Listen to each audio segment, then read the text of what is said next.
isn't English, so they sometimes speak in Brazilian. You know. Speaking Brazilian, yes, I speak Brazilian. Well, what like Portuguese? The same Yes, thing. it's Portuguese. Well, it's Brazilian Portuguese because there's like massive differences actually. So you speak fucking Brazilian? No, it's Portuguese. It's just there's a Well, distinction. And the funny thing is that the standard is Brazilian Portuguese. Like everywhere. Everywhere you see people talking about Portuguese, it's Brazilian Portuguese, not Portugal Portuguese, because of how shit Portugal is. So, the more you know. The stream has started, by the way, so yeah. Hey, everyone. You just heard Jeb swallow his mic. Yay! This is yeah. Remember last stream when we said that was the most chaotic start of a stream, and then like we come to today, and this happens. Fun times. So hello everyone who is here. We're gonna watch. cover a show that has been used, well, a season of a show that has been used for Ukraine. Don't use it for Ukraine, guys. What? What are you talking about? Oh, like people with autism, aside from the 12 Wall Street speech, has been going, this is like Remembrance of the Dies. I'm like, what the fuck are you on about? What, It's a they're show. comparing like the Ukraine Yes. war to wars, and that's funny. I'm like, this isn't the same as Metallic Aliens show. I mean, that's a matter of perspective, Jeb. That's a matter of shut the fuck up. Wow. Are you telling me Russians aren't just metallic robots? I think they're better than everyone else. No, they also drink vodka. No, Yeah, they're that not is a difference metallic. between them and the Daleks. Well, can you prove that, Jeb? Have you ever been to Russia? Like, I think if you like bitch slapped Putin, his blood would come out. Yeah, but it could be like an LMD with fake blood. Yeah.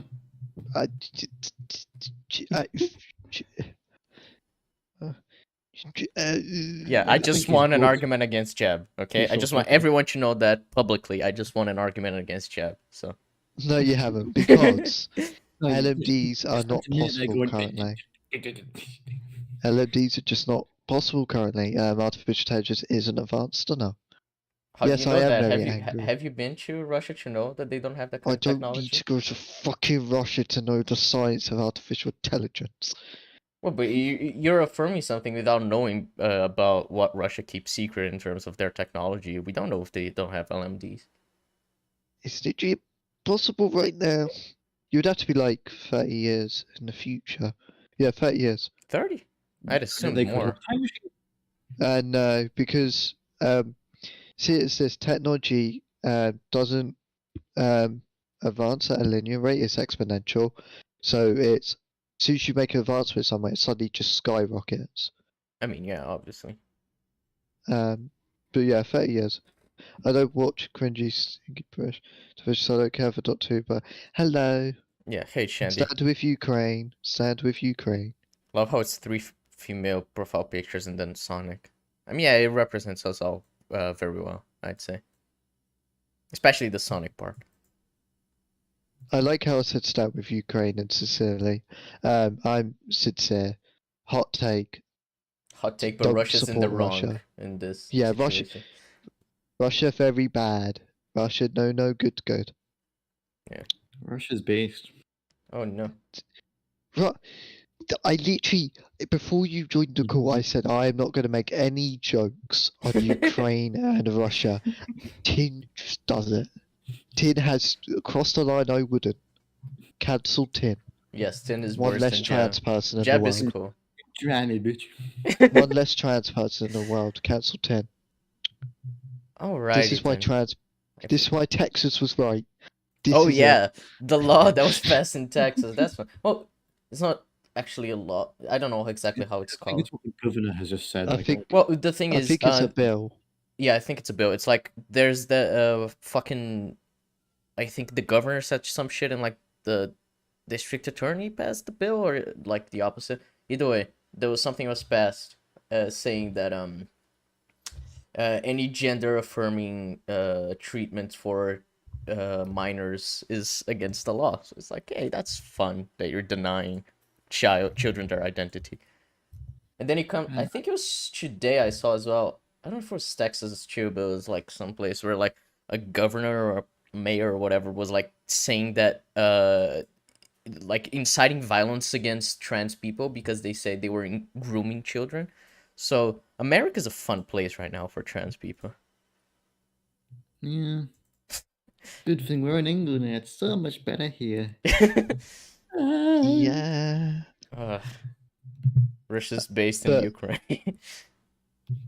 but yeah, it's a very dire situation, and let's just say no World War Three. Don't worry. Just a lot of people keep going World War Three until NATO gets attacked. There's no World War Three, and Putin's still tactical. I don't think he's gone insane. Yeah, I don't think he'd attack NATO at all. That like Goes against you've his got interests. how many countries have you got? You've got so many, and then you've got people who want to be part of NATO. Already off to a great start today. Yeah, we're supposed to talk about Doctor Who, but yeah, Well, war. I To be think fair, it's not it's- like we I think- wouldn't address this. So I think it's relevant, especially like for myself, who's probably the most politically vocal. Mhm.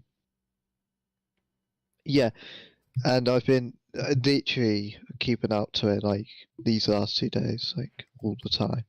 At halfway, we're seeing what China's position is. I hope they abstain, but I think they're going to vote for Russia. But never know. India as well. India's a crucial one. India is against Russia, but they kind of want to stay out of it. Naturally so. the thing with China is Um, that they take this as an initiative for taking over Taiwan, right? So that's the scary part. That's I the guess. big thing. Yeah. And Hong Kong, to go further on that. Fucking, I sneezed twice. Ukraine's Twitter, like the country's Twitter, just released a load of resources to help them. So that's helpful, like an entire thread. What we will say is, I don't usually gatekeep jokes, but try and avoid any jokes around the matter in chat. Not that I expect you to, but it's a very delicate situation. Yeah, and that's why we started the stream with Tin making a joke. So yeah. Well, you see, poo. Exactly. So now, are we gonna start now or start the thing already? I want to see Jeb get angry about Series 13. Okay, so that's a good segue. So we have this video that I genuinely have no idea anything about. I don't think anyone here does, because Jeb picked this video simply as like using it to start conversations about Flux, because he never like talked about Flux fully. Only had our reactions, which to be fair, we did talk quite a bit, but never did on mainline ECUM. So we're gonna cover this video called Doctor Who Flux Series Review Ranking Series 13 Review. It's kind of useless to put review to whatever. But yeah, I am excited to remember my favorite season of hit British TV show Doctor Who. So should we give our thoughts on the season before we do that for people who haven't seen the amazing reactions? And if you haven't, I'm very upset. Yeah, me too. I spent time editing them. I'm no I longer don't. upset. Fuck you. I don't. Sure, I guess. Give brief thoughts, because anyway, this is gonna we're gonna end up talking a lot about it. So yeah, you can start, Jeb. Okay, I was going to make G Fuel, but yeah. Okay, I'll start. It's it's the worst season of Doctor Who I've ever seen. Definitely New Who. Fuck me. It's an absolute disaster in writing across the board. For something that's meant to be serialized, especially, it doesn't have a serialized approach. There's literally an entire subplot that has no relevance to the main story. Like, you take that subplot out, nothing changes. That is the level of writer we're talking about. Chris Chibnall, by the way. And he consistently just butchers the Doctor more and more, and he keeps the annoying thing of Moffat where you keep teasing a mystery, and it's not a mystery that people really are unified on. So they're kind of like, well, we just want answers by this point, and the problem is if we get answers, it could damage the show even more. So we're kind of being held in a shit position in terms of logical consistency. The world build is fucked. Like, this is the Doctor Who's left in the worst state of world building, and I don't mean from the sense of deep lore. I mean literally the universe is destroyed, and they never address that. It ends with Doctor genociding. To put it bluntly, I hate Doctor Who Flux. I never want to watch it again. Don't want to go near it. It's not canon to me. I'm going to do what Jay does. I'm going to select it as not canon. And if you want to consider it canon, that's your choice, but not for me. I'm done. All right. Am I the next one in the call? Yes. I am the next one in the call. Okay, it is my turn.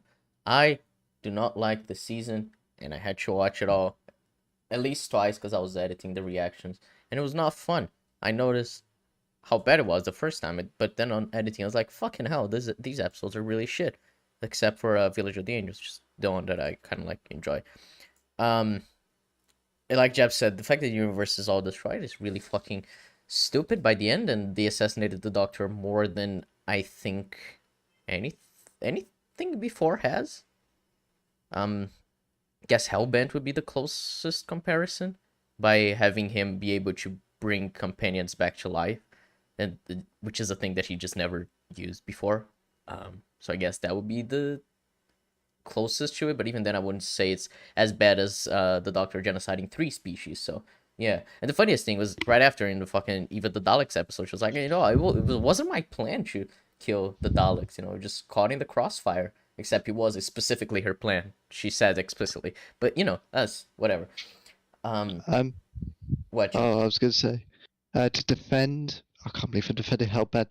The reason why the Doctor never uses that method is because it's Gallifreyan technology in the High Council, and he would need to do what he did in Hellbent. And the bigger problem is that he does it for Clara when the Doctor's all about moving on.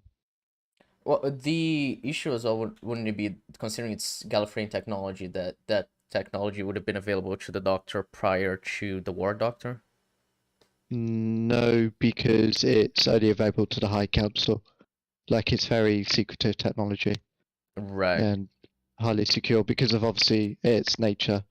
Mm-hmm.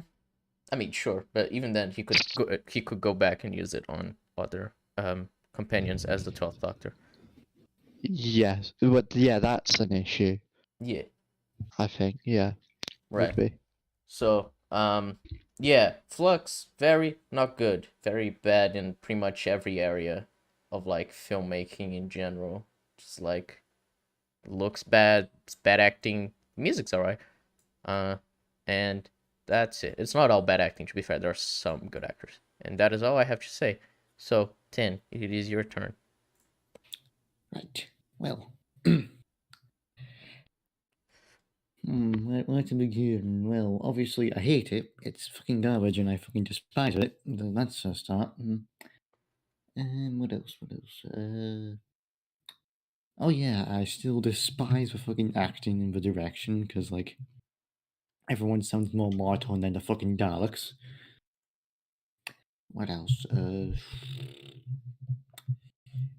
The fact that it character assassinates the Doctor again, and just again and again and again, by making a genocide-free fucking species, and then having the cojones to claim it wasn't her plan. And what else?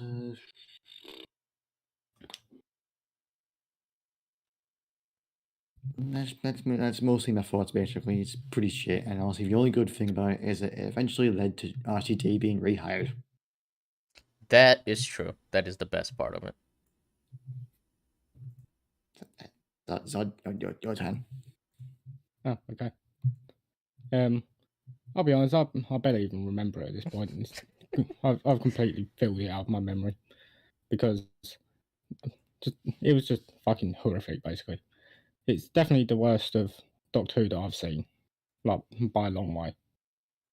It just, nothing functions in it at all. Sorry. I don't even find the premise of it all that interesting because they just, I don't know, they just don't really go into it enough to make it, to make any of it just appeal in any way. Like, you have this big universe-ending threat, and they want to cover that across 6 episodes, and then they just never go into any of it at all. We never learn much about any of it. And then we have that old woman, I can't remember her name, Dr. who's Young? doing it all. Yeah, that's her. And then she just goes, so, there goes that. So, of course, there was the Doctor being assassinated yet again. That's always fun. Completely fucking over the third Doctor's era, like with Unit and all that. That was also fun.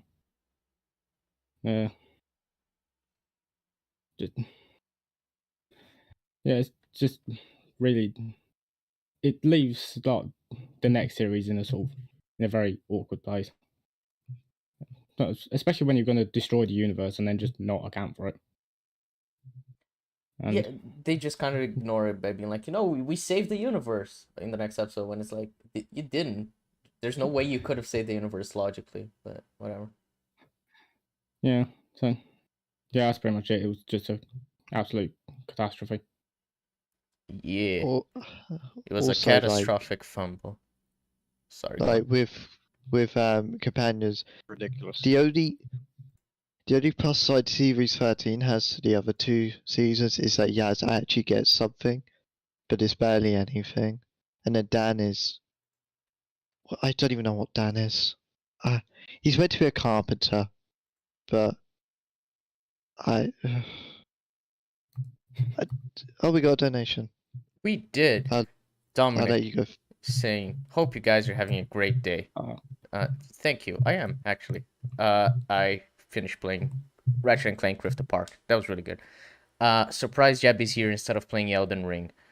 I don't think Jab owns Elden Ring yet, and I genuinely have no idea what Elden Ring is, so, yeah. Wait, who said I'm surprised that I'm not playing Elden Ring? Dominic. Dom. Yeah. Oh, so this might surprise you. I do like the Soulsborne games. I do want to make that clear. It's something I wait for ahead of time and not make an immediate purchase. It's not a franchise I'm heavily into like others are. I'm more of a Like me, for platformer example. guy. Yeah. I'm waiting for Skywalker Saga. That's a day one purchase. Yeah, that's a game I'm very excited for. Oh yeah, so. Oh yeah. I do think Elden Ring looks good though. I've heard some performance issues, but although I notice that stuff, it doesn't bother me as much as it would bother other people, to be honest. Yeah. So, yeah. Now I think we are ready to start this video. I think. Yeah, I think so. So let us begin talking about Flux. Hello everybody and welcome to a brand new video. This is my entire full review of Doctor Who Flux. Doctor Who Series 13 Flux. I wanted to do a video talking about my overall thoughts on it. I think I've done enough breakdowns of every bloody episode of this. If you're not already aware of what I've been doing on YouTube, of course, there are a whole 6 episodes worth of reviews on the channel right now for all 6 episodes of Doctor Who Flux. But not just that, I've also got a podcast episode for each episode as well, breaking down each episode in a 40 to 50.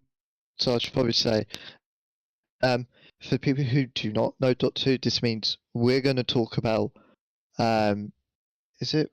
Yeah, it's resolution. No, it's either the Daleks. We're going to talk about either Daleks, but this person here won't.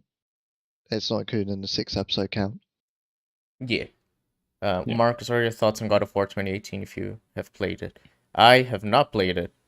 Or I think I played it for like an hour. I don't know. I have a lot of PlayStation games I need to play. And I'm playing catch up with it because I have a PS5 now, but I have a lot of games on it, so Wait, do you have PS Plus?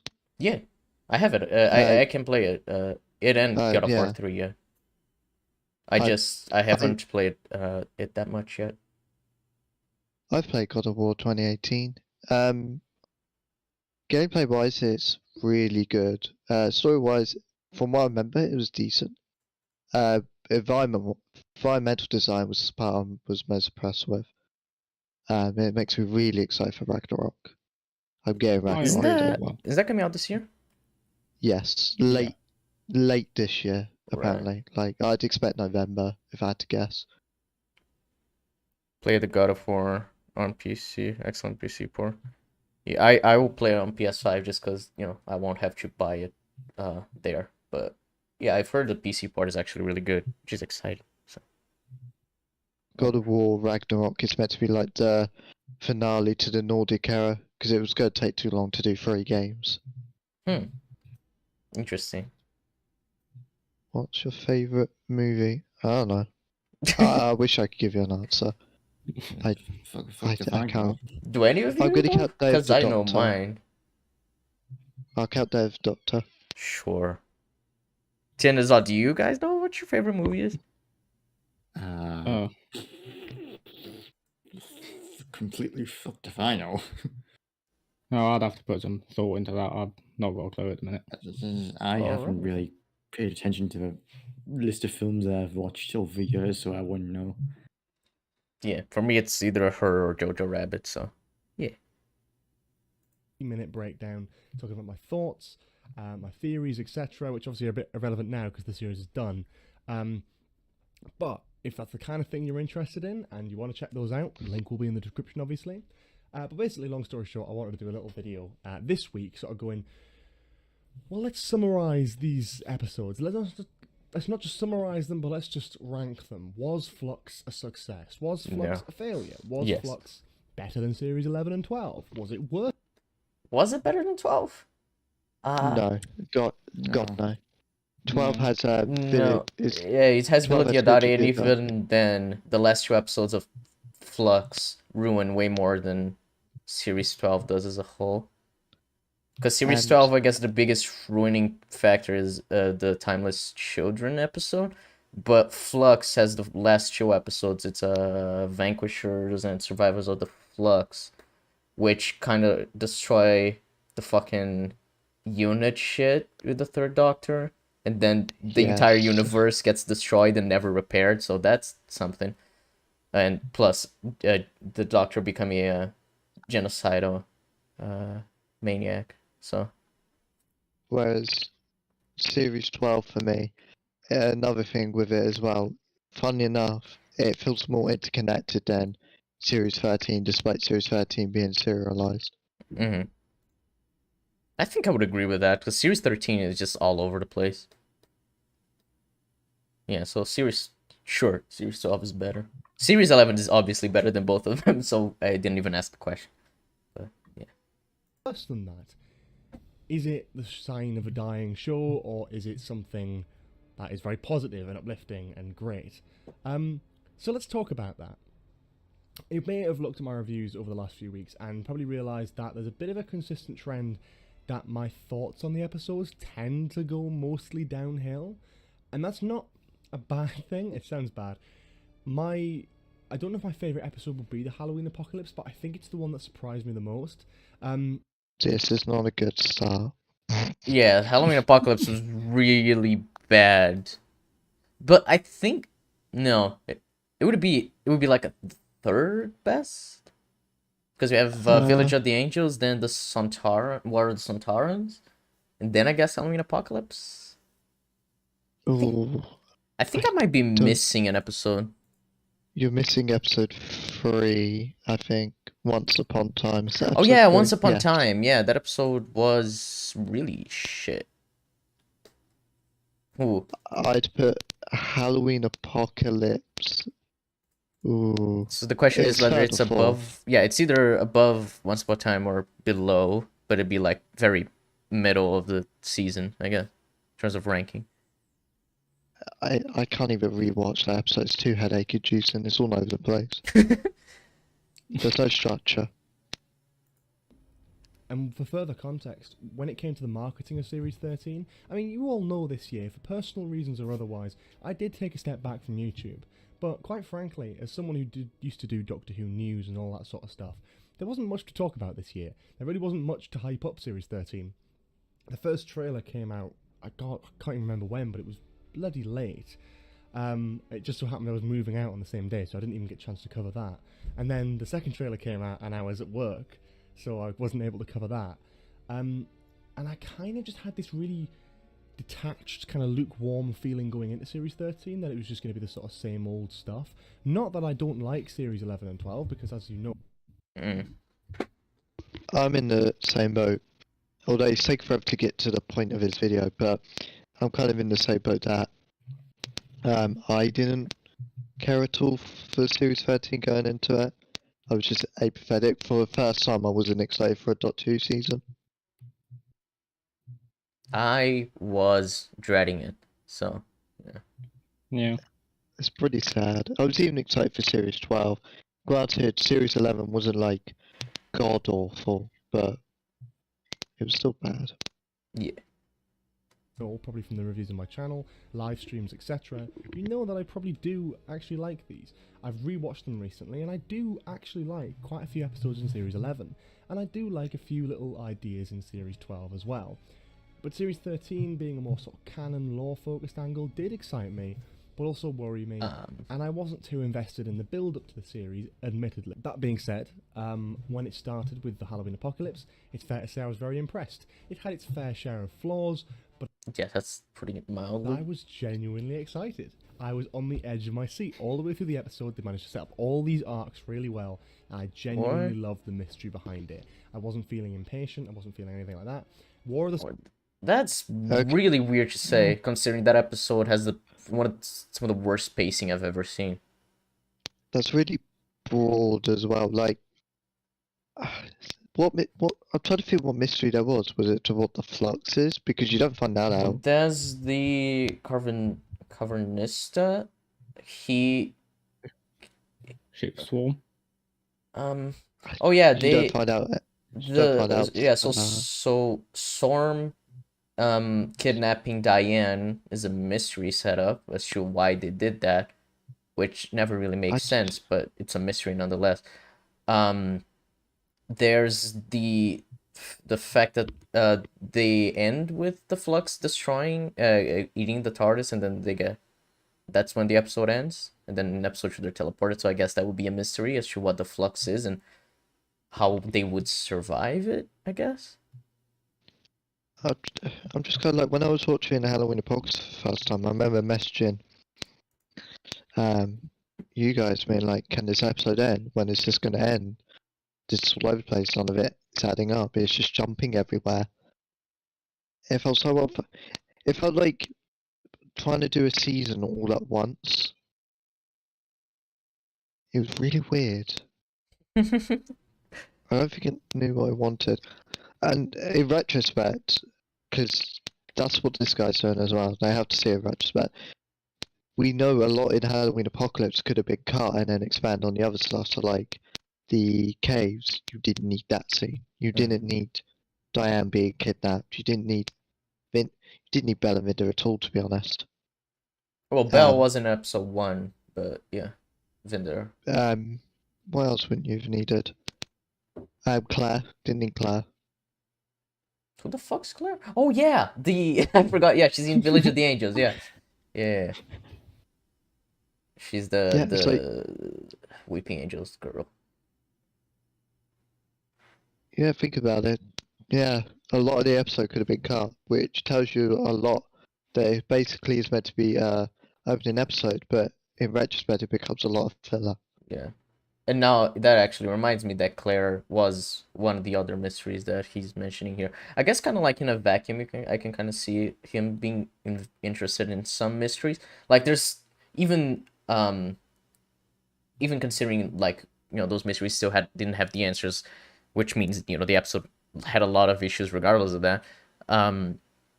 But I can like kind of understand like just wanting to know what's happening with Claire and the Weeping Angels and well, the way they were setting up the caves, I guess. Like, I get wanting to get the answers. The issue is that it's like the episode's like, oh yeah, you're gonna get a satisfying answer for this, and then it's like takes 4 episodes and it's like, oh, that was it? You didn't need 4 episodes of build up, which was just like random scenes put in the middle of the episode. which is mostly what it was for that Liverpool cave guy. So And as Neb said, like, I don't understand how you could go, well, I didn't feel impatient with it. I'm like, I don't see how that's inherently a praise. well, I can kind of Um, see it as like I can kind of understand what he means by that. When it's like when I watched Lost with Thought, there were so many things that were being set up from like episode 1. There's like a shit in from season 1 that's only explained in the like third to last episode of the last season, and like I never felt like the answers needed to come right away because I was more invested in the build up and the characters rather than just the answer to the mystery. So I guess that's what he means. Just like the episode was engaging enough that he didn't even need to like answers right away. He didn't feel like the episode was wasting time. That's kind of what I think he means, which I disagree with, but that's what I'm gathering from it. yeah, it's like, unlike, I haven't seen Lost, but even Mr. Robot, which is built on major mysteries, it takes time to develop his characters. This episode was just, bam, random scene, here's something being set up. Let's go away now, never come back to it. Yeah, the issue from most of I think the War of the Centaurans was the one that did it the worst, right? With the Bell scenes. I think that was the episode that introduced Bell, where it just kind of randomly cut to her, or was it? Was it episode? I think it was episode 3. It was 2 or 3. It was that I think it was 2, because 3 is the one where they're jumping around in time. So yeah, would have been 2. Wait, would it have been 2? I'm I don't not think sure. it was 2.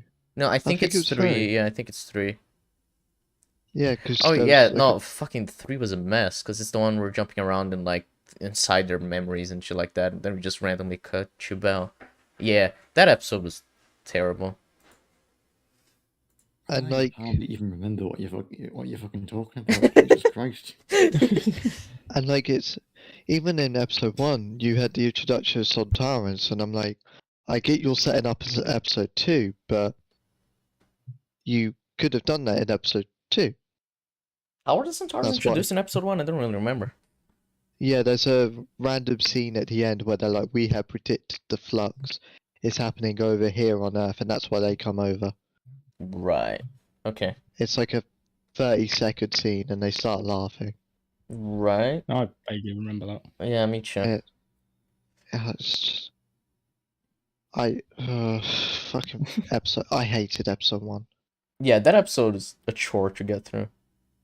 and I hope he elaborates later on. I haven't seen this video, but if that's all you're boiling it down to as an episode being good, I'm sorry, that's very low or too broad. Yeah, I don't know. I think I just need more from an episode of TV to just consider it good than just it didn't make me feel impatient. I don't know. It's like how, because the main thing I would assess episode 1 on is world building, and none of that works. Sontarans came along and equally impressed me. I think it was a very, very good episode. I didn't enjoy it as much as the Halloween Apocalypse. It was definitely better than Halloween Apocalypse, to say the least. Let's see what his reasons are. As I say in my review, but to be honest, on reflection, in retrospect, after rewatching all of these, it's probably on par, I'd say. And then Once Upon Time came out. And Okay. He's moving very fast. I assume he's going to get into more detail later on in the video because he's like 3 episodes and 3 minutes into a 20-minute video. So, sure. And gave us some fantastic stuff with The Division and Joe Martin's Doctor. And when I say fantastic stuff, I mean 3 minutes of screen time. Take that how you will. And I wasn't as keen on this episode with the structure and it being all over the place. But overall, again, pretty chuffed. A step down from the first 2, but still solid.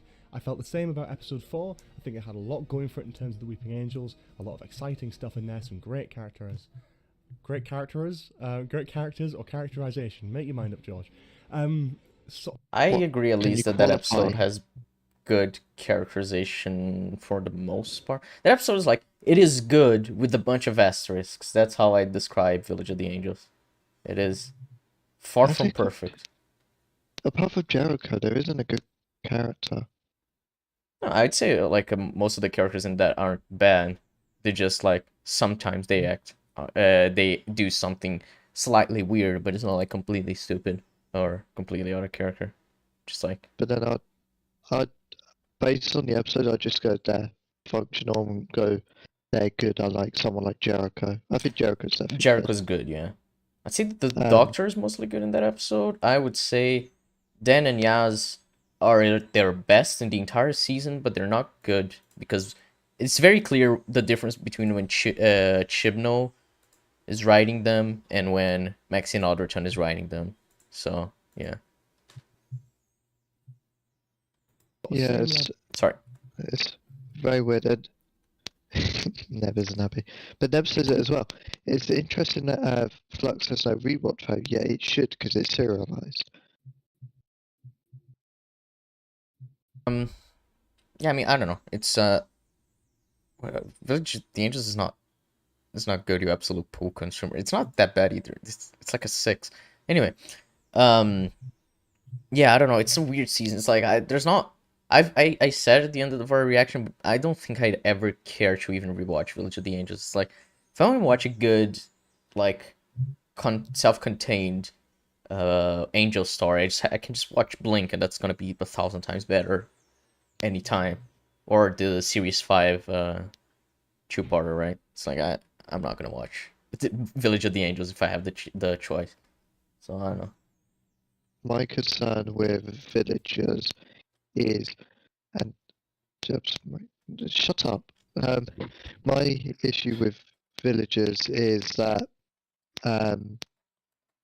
it's setting poor precedents for the angels. So like you got to stay consistent with these overpowered elements, and they just keep doing it with every angel story, Mm. and it's getting to a point where it will become untenable. Oh yeah, the Bell stuff in Village is really cringe. That was the worst of the Bell stuff was in Village of the Angels. It definitely killed the pacing and the tone of that episode. Presidents, just shut up. I'm doing a speech. You're not. Hey, now you're Is your mic is my mic? it fixed itself now, so. Oh, is it better? I just turned off my VPN. Oh, then you should have known that before, Jeb, but whatever. Stupid face. Well, I didn't know my mic was iffy because no one thought, let's It mention always that. is. Your internet is always shit, and it causes the fucking I forgot the name. That weird sound, and we tell you, and you're like, "There's nothing I can do," and I'm like, "I'm not gonna mention it because there's nothing he can do." Fuck you. Well, if it's worse than normal, then I know there's something. Yeah, but it iffy. wasn't worse than normal. It was the normal fucking interference sound that you said you can fix Glitchies. other times. Yeah, but Neb doesn't Neb watch every glitchies. ECUM. But Neb has been in conversations with me. Yeah, but it's like that happens often, and every time I tell you, you're like, "I can't fix it." But if Neb's been in conversations with me and has watched ECUM, he also knows there's a certain standard. If it's lower than that standard, No, yeah, but I know as well. And I knew You that did- you couldn't fix because well, I thought you couldn't fix it because you always say there's nothing I can do. It's probably my internet. And I'm like, yeah, okay. And then we just move you on just with your admit- mic fucking roboting. So it's your fault for setting the standard of you- I can't fix it every other No. time. no, And for 'cause not you for just- using a fucking VPN. Why are you using a VPN during the stream? You shouldn't do that, considering your internet is not that great, and it happens often that your mic just starts fucking up. It's literally 100% your fault, Jeb. Two things. One, you have just admitted in that statement it was worse than usual. You didn't address it was worse than usual. Therefore, it is on you. It is not. Because It it is wasn't worse- worse than usual Yeah, because that you're- interference sound happens pretty much every stream. But the point is, the interference sound is worse than usual. That's the Neb. But it that's the point wasn't Neb worse made. than usual. But Neb is clearly disagreeing, and Neb was right in the end because it improved. That's literally how that works. It improved because you turned off your And- VPN. We got Yeah, lucky that you were stupid enough to leave your VPN on. hold on. Second, Neb got lucky. I didn't get lucky. Second, to be fair, I did forget I had my VPN on my phone. I used my hotspot, and then I think sometimes it's on, unlike laptop where I could see the app running. But Neb is right. Like, if it improved, that means it was worse, and you just didn't notice it being worse. That's a you issue. No, it wasn't worse than usual when you have interference. It was the same because now your mic is perfectly fine. It has no So then interference sound. But the so interference sound every other stream, every time I'm like, oh Jeb, your mic is fucking up. You're like, there's nothing I can do. What do you want me to do? Be like, oh my god, Jeb told me that there's nothing I can do except, oh, there is something he can do this time. How could I have known? I didn't know that Jeb had his VPN turned on his fucking cell phone. Jeb getting killed. Fuck off, you retard. Anyway. Team Marcus, hell yeah. Like Neb literally when it is worse than usual, it then improves, and you notice the improvement now. Then therefore, Neb didn't say it was worse than usual. He said, has anyone brought up Jeb's mic being fucky? And I said, it's always like this, not much we can do. And he says, it isn't always like this. It's like, no, it's his mic is fucky because that happens every fucking stream. Its implication it isn't always this bad. That's the thing. But it was as bad as normal, as usual. Every time he does interference was as bad as that time. But you've just confirmed about 50 times, and Neb, that it has improved. It has improved now because there is no interference, which is something like, I guess, every other time you also had your VPN on, you just told me that there was nothing you can do, when in actuality there was. Then it's your fault. No, because I haven't had my VPN on every stream, because... So that means I was right! When I'm told there's interference. So... Oh, okay, so now I gotta tell you every time, because every other time you said, I spotted a pattern where you say, oh, there's nothing I can do, but now there was something you could do. So I should have just brought it up. Okay. I gotta guess how your computer is. This is usual now, therefore what it was is not usual. Thank you, Neb. Fucking kill yourself, both of you. Neb, you literally went, it is now the usual, and earlier it wasn't. Therefore, bam, I win everything. Taking those dubs. Your mic literally echoed yesterday while it was turned off. So you have no place to talk. That literally doesn't make sense. You had. Yeah, but it happened. I am 100% sure it happened.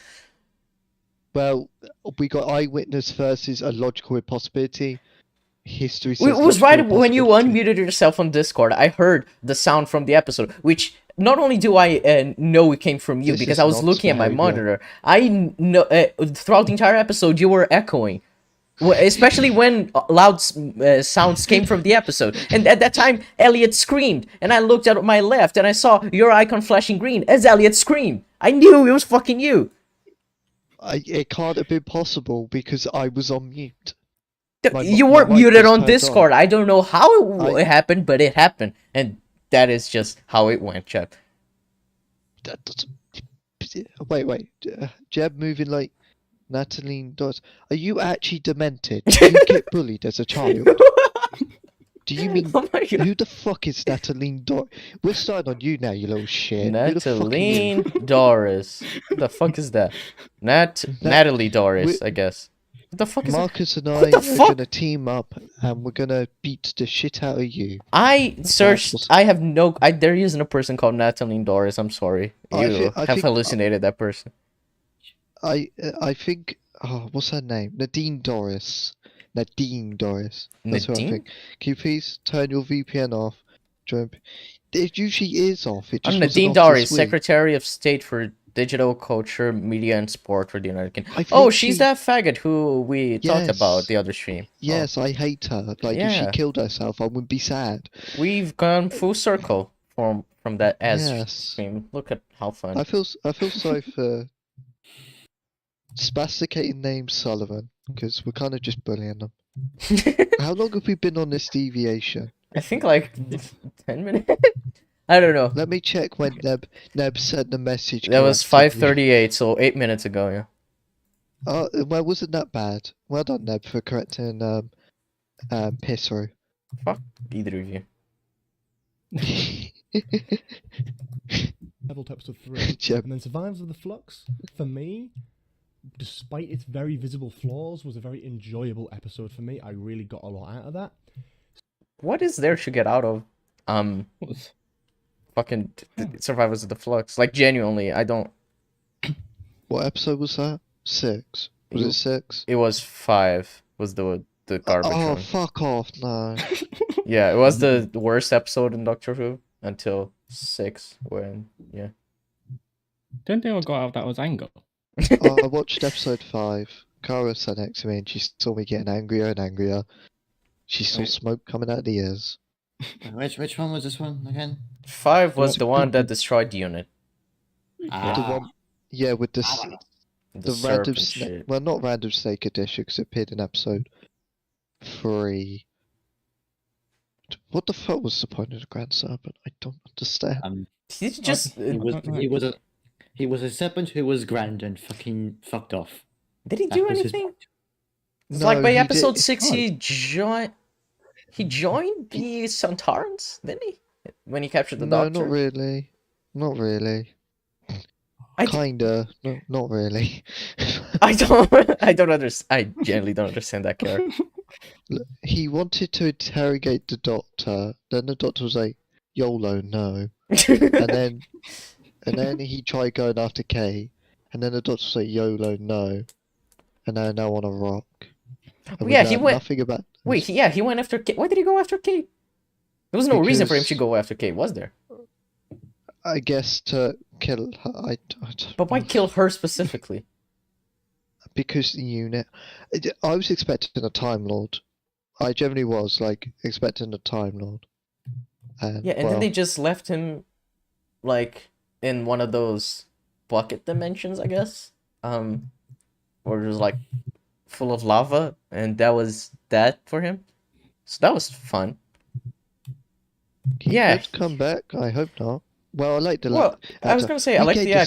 sub If to an so, arc, if RTD writes him, then I'd like to see the actor again. Should be fair. So Yeah, the actor's really good. He was in Misfits season 1. yeah, I Who's good would in that? like him and Vinder and Jericho. Well, Jericho's dead; he can't come back. But the other ones, Vinder and Grand Serpent, they are good actors. And Vinder actually has like enough to like be a good character as of what he is now. Problem is, they probably need to have Bell with him, which is cringe, but such is life.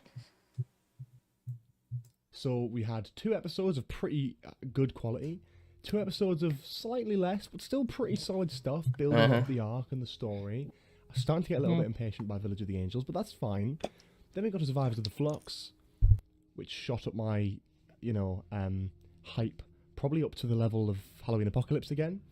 And then The Vanquishers was one I was so excited for, and fittingly kind of the opposite of the Halloween Apocalypse. The Halloween Apocalypse I went into not expecting much and being thoroughly entertained. The Vanquishers I went into with high expectations and came out feeling disappointed. I've since rewatched. Hey, at least that's not a bad Oh, thank take. God. Yeah, that's not like the worst take. Then the last episode disappointed you. It managed to disappoint me after watching the worst episode of the show, which was episode 5 of series 13. So that is pretty something. I had the expectation of we would get answers. I didn't get that expectation. Yeah, nothing was answered. So yeah, genuinely nothing. Like they set up the fucking fob watch as well, and that was just like, well, let us put this in the TARDIS for another time, because I guess this Doctor's story isn't over yet. Except it will be in 3 episodes, but It literally, like, the point of the finale is like to close off storylines and like answer things, and well, it didn't really do either. Well, it kind of did, it kind of didn't, because it knew it had the 3 big specials upcoming. And But it's then- like people were like, oh, I guess they're gonna answer a lot of this shit in the specials, but then came even nothing happened in that related to the Flux at all. Like, I guess the plot is related to the Flux, why the Daleks are going after the Doctor, which is stupid, as we know. But, like, other than that, there's not, like, we don't know anything, like, world-building wise, or haven't addressed anything for the characters following Flux. I blame you. I blame Michu, yeah. watched the episode, and it's nowhere near as bad as I thought in my initial review. Bruh. To be fair, if you watch that review, you can tell I'm exhausted. I'd had 3 hours sleep and I'd just come off a flight. So I wasn't in the best state of mind to be doing that review. And I was definitely exaggerating a few things. I think I did feel like that at the time. It wasn't like an exaggeration as such, but I feel like giving it rewatch, I'm like, okay, this stuff isn't as bad. That being said, it's definitely the weakest episode of the series. But anyone saying The Timeless Children was worse than that, I really can't get behind that, unfortunately. I really like The Timeless Children, what it tries to do. Okay. Uh, So we have set the standard by which this this guy will talk about the show. Okay. Man, alright. Maybe it is, in the end, better than The Timeless Children. I really don't know. But it's definitely better than Ranscraft Colossus, so at least we can all agree on that one. oh, No, right? no. No, that is the best No. Chibnall finale, unfortunately, because that episode is terrible.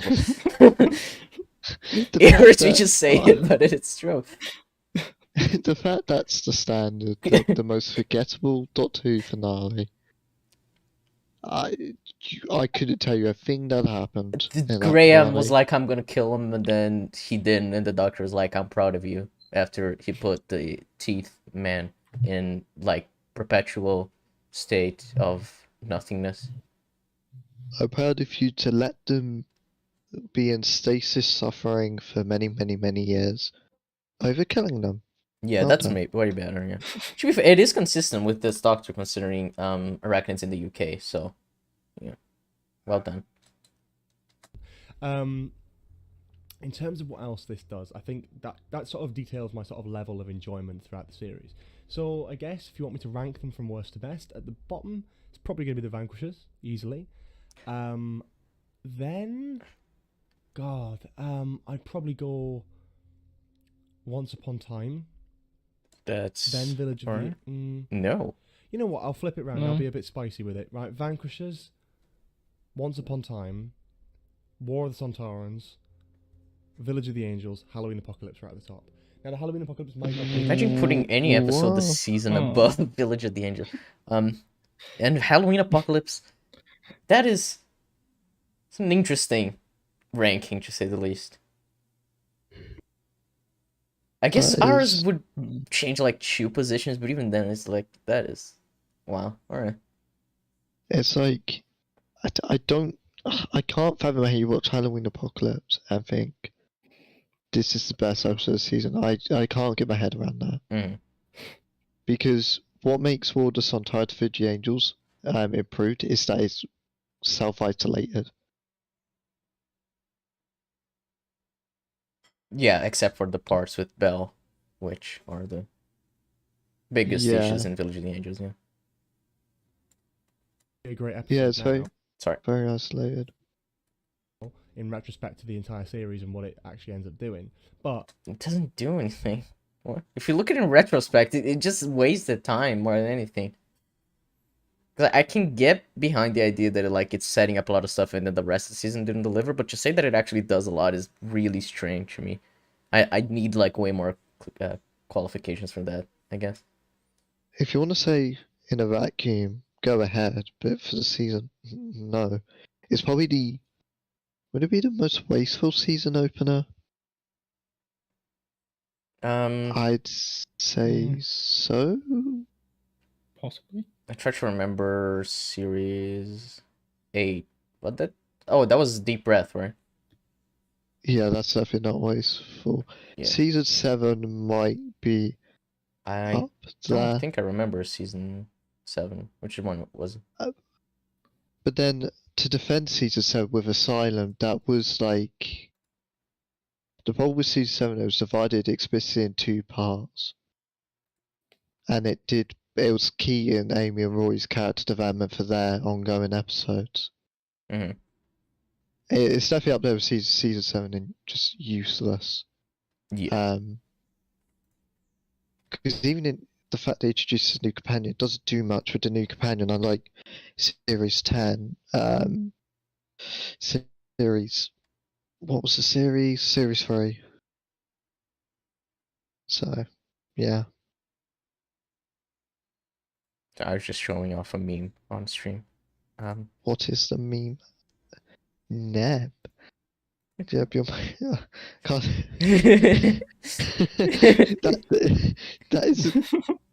that isn't fair. That's not fair. If you, the only reason why I actually acted upon it, I'm going to justify myself again, is because I It's like, was under the impression that it was worse than normal. I was like, okay, so there's got to be another reason. No, but I even said that it wasn't worse than normal, considering I'm I don't on trust every you. stream. I trust Neb. I'm the person who talks to you the most in fucking Discord calls. I know when your fucking mic is fucking up, Jeb. I know when it sounds like when it's normal.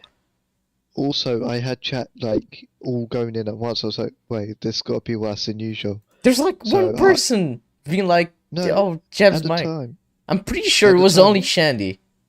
Connor's. Shandy, well. Jeb currently talking to us through Russia's pipeline. And then, no, Connor wasn't talking about that. Connor literally. Connor didn't say anything. What? It's you. He hallucinated it. Okay. Neb, just back me up, okay? We can't have this oppressive member Oppressive member, yeah. trying, Mm. trying to change the narratives of my mic. Fucking. I want this discussion. I want everyone to know that I was right. Nah, you can. Fuck you.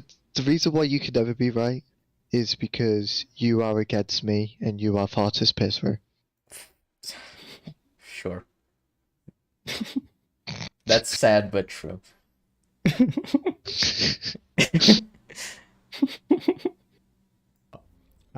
It's still a solid outing, and it excited me, and I can't deny that. You know, if it's a good first impression, you only get one good you only get one first impression, and it was a good one for me. That gives me the implication. Okay, that's not appealing face to pause on. That gives me the implication that he's doing it based on a lot of it on impression, and I'm like, please don't do that. Yeah, it That's seems not- to me there's just like how much you felt during the episode as opposed to just looking at it like why you felt that way, I guess. Seems to be like, oh, it Yeah. made me feel this, it made me feel that, as opposed to like, oh, this made me feel that because of X, Y, and Z, which I think is more valuable as a way of reviewing media. I kind of don't like that we're 6 minutes in and he hasn't really made a qualify. He's kind of just gone on really broad thoughts that kind of don't mean anything. Yeah. Well, yeah, it's like, if you're gonna talk about the entire season, I already thought, well, in 6 episodes, 20 minutes is not that much. You already wasted like over a fourth of your video not really going into any details. So, I don't really This is know why- why you feel any of this.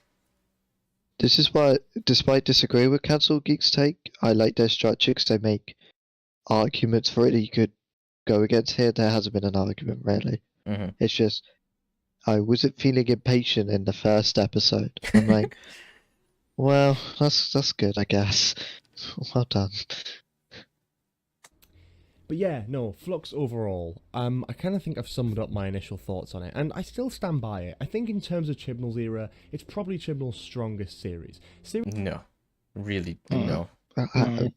it's not. That's no. I don't know what to tell you, man. I've got bad news for you. When you kind of deal with universe level stakes with a writer like Chibnall, who can't even do the very like minimal stakes, it's a catastrophe. Series 11, I love. I do love Series 11. It's got a lot wrong with it, a lot very noticeable wrong with it. Most of the issues I have with the Chibnall era, though, come in the form of the companions and how they're characterized. And Or how they're not So- characterized. Like, okay, so but in Series 11 they're the best characterized because of Graham, and to an And extent Ryan with Ryan, his yeah. relationship. Yaz, Yaz doesn't get This should've anything in been- 3 seasons.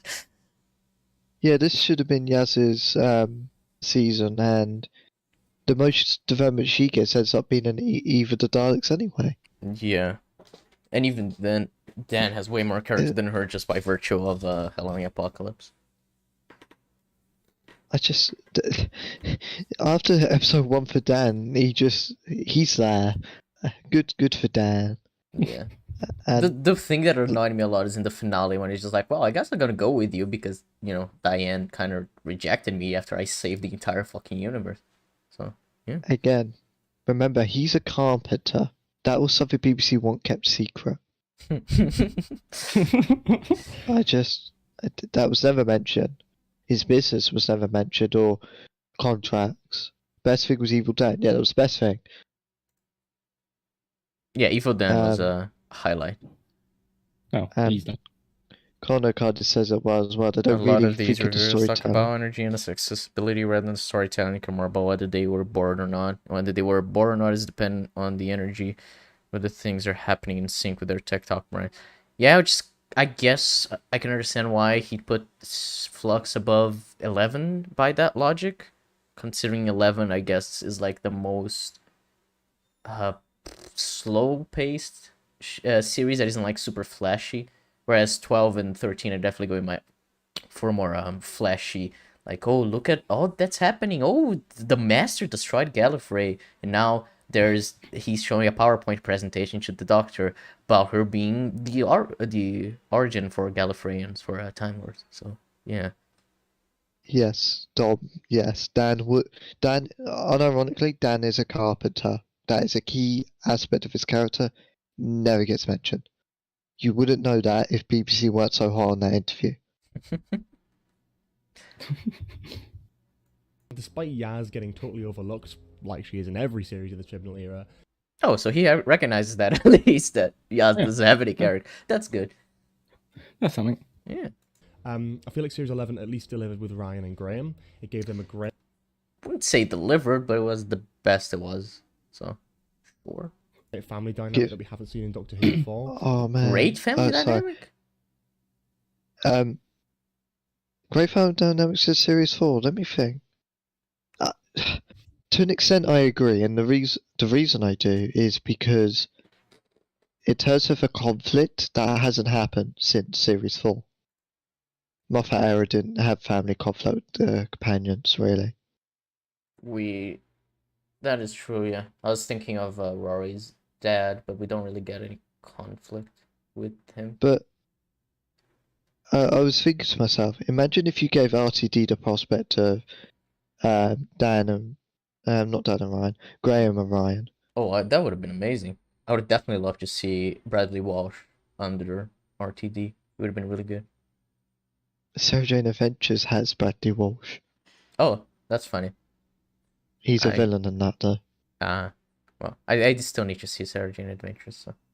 Yes, you'll do. Yeah.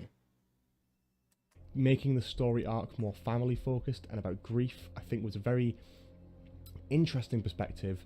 And it's not something I was particularly happy to continue thoroughly throughout the next few years of Doctor Who. I'm kind of glad it went to a more lore-focused canon angle, but that's obviously just... I'm not, because it destroyed the lore, so... but... Well, I want to see how he finishes the statement. Yeah, I was gonna say. I'm a fan, but in terms of, like... Okay, in terms of being a fan. Being a fan doesn't mean you inherently want to explore the lore. A good example is Lord Slar. He's a very big Doctor Who fan, but he'd rather Doctor Who doesn't focus so heavy on the lore. Yeah, I'm not like a huge fan, I guess, especially because I've only seen New Who. But I don't think I would like it if they explore too much of the lore. I think it's way better when they do shit like more self-contained stories, I guess. Those are usually like my favorite parts about Doctor Who, when it's just telling like, oh, it's a villain of the week kind of thing, which is something I really liked that season 1 did quite a bit, series 1 did. And yeah, I don't know, it's like you have episodes like Midnight. That episode doesn't connect to anything, it doesn't explore the lore of anything, but it's still a fantastic episode. It's like one of my favorite episodes ever. So yeah, I don't know. I don't mind going into lore. I think at least with the Doctor, avoid it, but with Gallifrey you could kind of cover it, because the point of the Doctor is a mystery character that isn't defined by their origins. I prefer self-isolated though, because like Midnight Midnight's a masterpiece. It's not connected to anything. Heaven's Sent, whilst it's definitely connected, it's also quite isolated as well. Yeah, the And reason that's why people can love that episode while still saying Series 9 is really bad is because that episode can be viewed as in like its own thing. what else is there? What you can't call Water Mars. Well, you can call Water Mars isolated, but then you can't because you need that back. You need that context for 10th. Well, you can watch it without the context and still be like understand what's happening, but the context is what makes it so good, I guess. Having the other seasons to build him up to the character he is by that point. Dalek's another. Mm-hmm. I have Dalek at a 9 out of 10. It's only because Knife didn't immediately tell Rose to get out of there. It took him a while. And I was like, what are you doing? Yeah, I remember that. Classic Who deserves a great lore. Yeah, it does. But it's also like worth noting that Classic Who also has atrocious lore. Not as bad as New Who has become, because Moffat kind of... I don't know what Moffat wanted, and then Chibnall's Chibnall.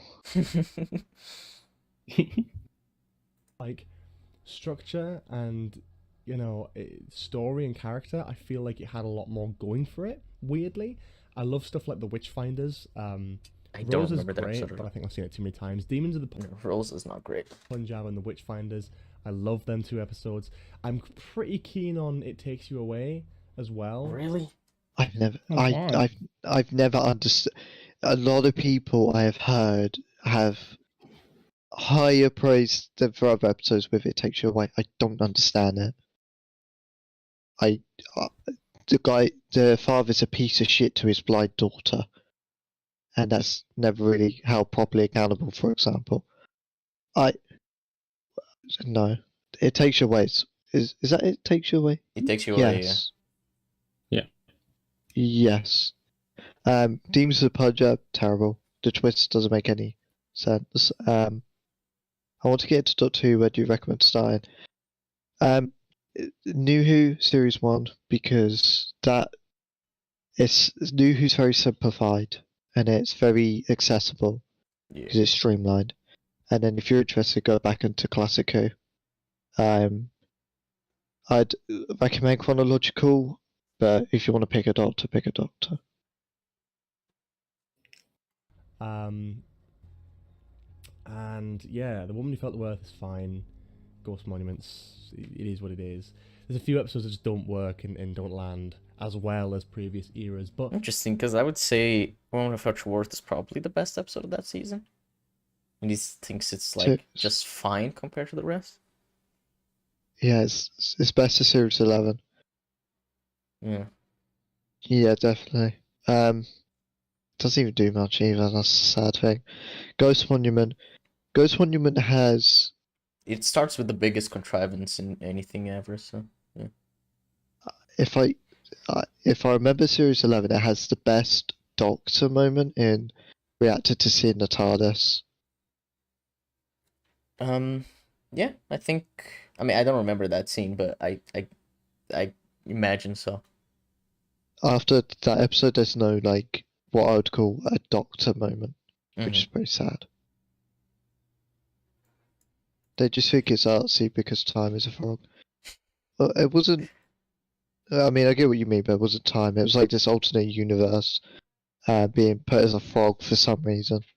I don't fucking understand. Yeah.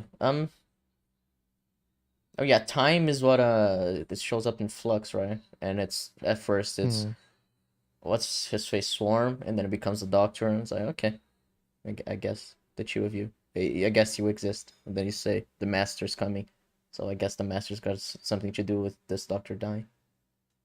I don't understand why time, well, quote unquote time, was it just a mega? That's not even like a fan wank thing. It's, you literally say they're made of antimatter and this person wants revenge on the Doctor.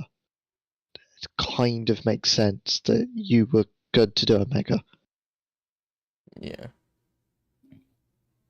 Came back because it just ate a bowl of oats and my stomach is full, so I'm gonna chill before doing anything. I mean, you're welcome to do that, Chandy. I don't know why I read that. It just showed up on my right, so I just read it. It's not really all that relevant, but still.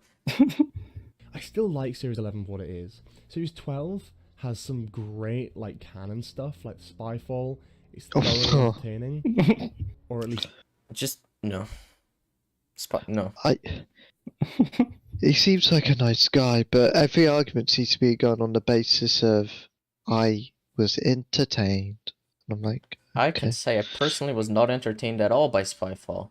That episode was really cringe. Like, insanely cringe. Jeb all the time. Ever why was that not Omega? There are two moments in New Who where I'm like, I don't understand why you didn't do Omega. That's with the silence, because we've literally came up with an entire story on that, and this because it literally references antimatter, and it's to do with from a different universe shit. So don't you misrepresent Chief. I thought it was, and then I rewatched it and thought, despite the Master, everything the Master's in is brilliant. No, that's fool. No. I do not understand people who like Sasha Dhawan, especially after the review, because like he's acting well, and then he's like, oh, I'm O, because people say oh when they realize who I am, and then it becomes the most over the top villain I've ever seen, and it's extremely cringe. Seems like someone trying to do a bad impression of End of Time John Sim. It really, really annoys me.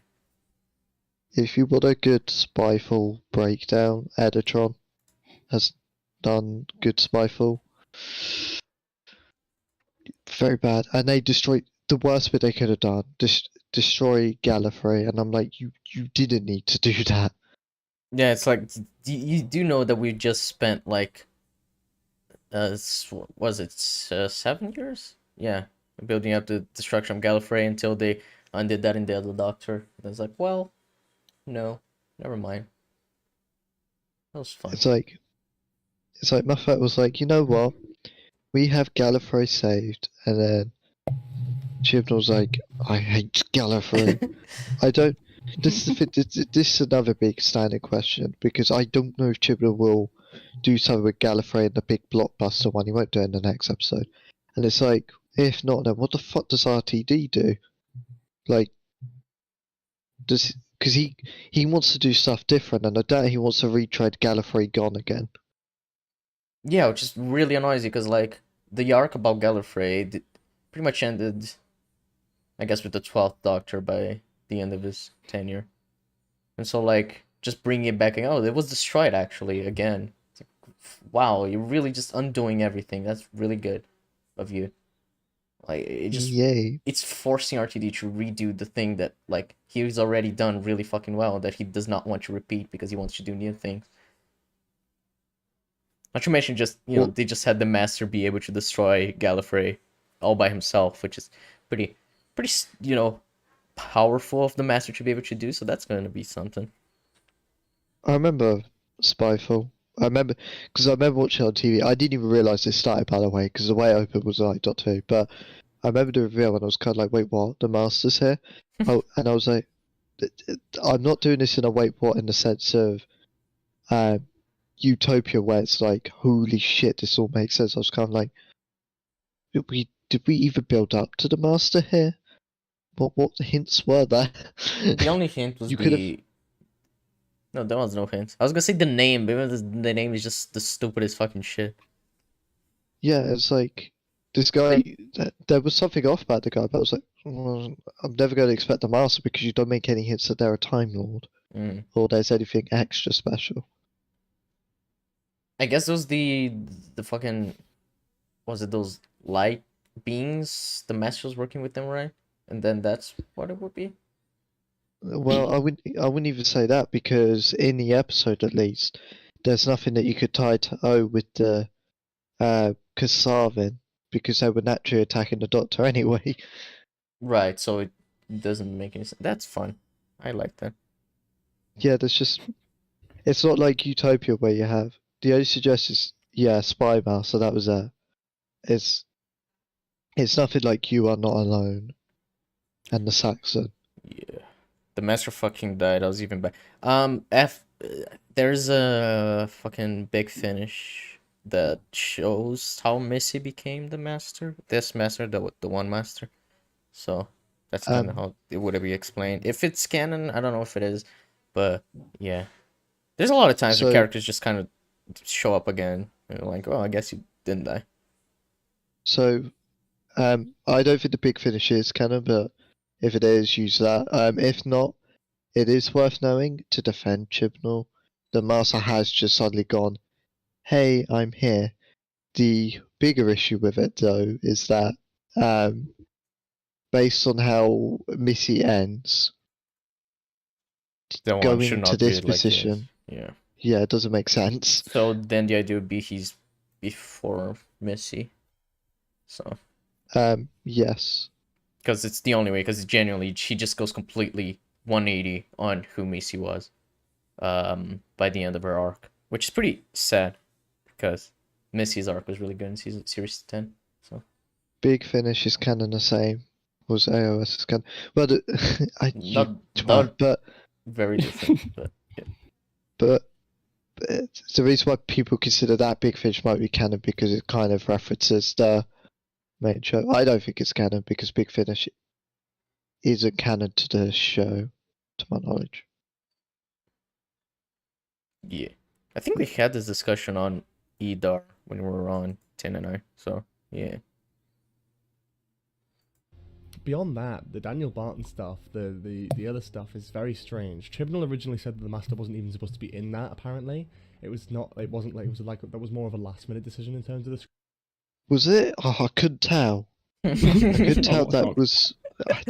You could, but Sim regenerates into Missy. That's not true. We don't see Sim become Missy. Yeah, we don't see Sim's regeneration, so we don't actually know. So, and the reason why I could use this is because there is precedent in the show. Precedent. I'll get there one day. Like, we didn't see 8th regenerated to 9th, and that's allowed the war. So that is a possibility. But back to this, you could really tell it was last minute because it's not intrinsic to the storyline, like, at all. Unlike Utopia with Derek Jacobi becoming the master, that's literally the crux of it all. We're gonna get You Are Not Alone stuff again with RTD. Oh my god. What the fuck? Wait, what happened to the video? What? What just happened? I Okay. don't know. Why are we? I have no clue. What the fuck? Well, it would have to. Surely it would have to be by you by accident because that's. No, I didn't click on Portuguese. anything. It just happened. I have got 2 videos as suggestions, so I don't know how that happened. And yeah, The Woman Who Felt the Worth is fine. So it's a bit after that. 12 has some great like canon stuff, like Spyfall. It's thoroughly entertaining, or at least I thought it was. And then I rewatched it and thought, despite the Master, everything the Master's in is brilliant. But beyond that, the Daniel Barton stuff, the other stuff is very strange. Chibnall originally said that the Master wasn't even supposed to be in that. Apparently, it was not. It wasn't like it was like that was more of a last minute decision in terms of the scripting process, which baffles me because it feels like actually. Wait, I know we're back to the same point, but if it was also a last minute process, and the master is crucial to the whole timeless children, this is a problem. Yeah, I guess he was going to include the master in another episode? Or maybe he just didn't know What? how to have the reveal about the timeless children, and then he just decided, what if the master destroyed Gallifrey? And that's how he introduced it. And then he kind of just reworked the series around that. Because the only other way I could see it is there was going to be a mystery of who destroyed Gallifrey, Mm-hmm. and I wouldn't have liked that either. And also, yeah, the whole Daniel Barnes stuff was awful. Like that, and I say this because political messages about big corpos having too much power, and I'm kind of like, you've butchered that messaging, and I agree with the messaging.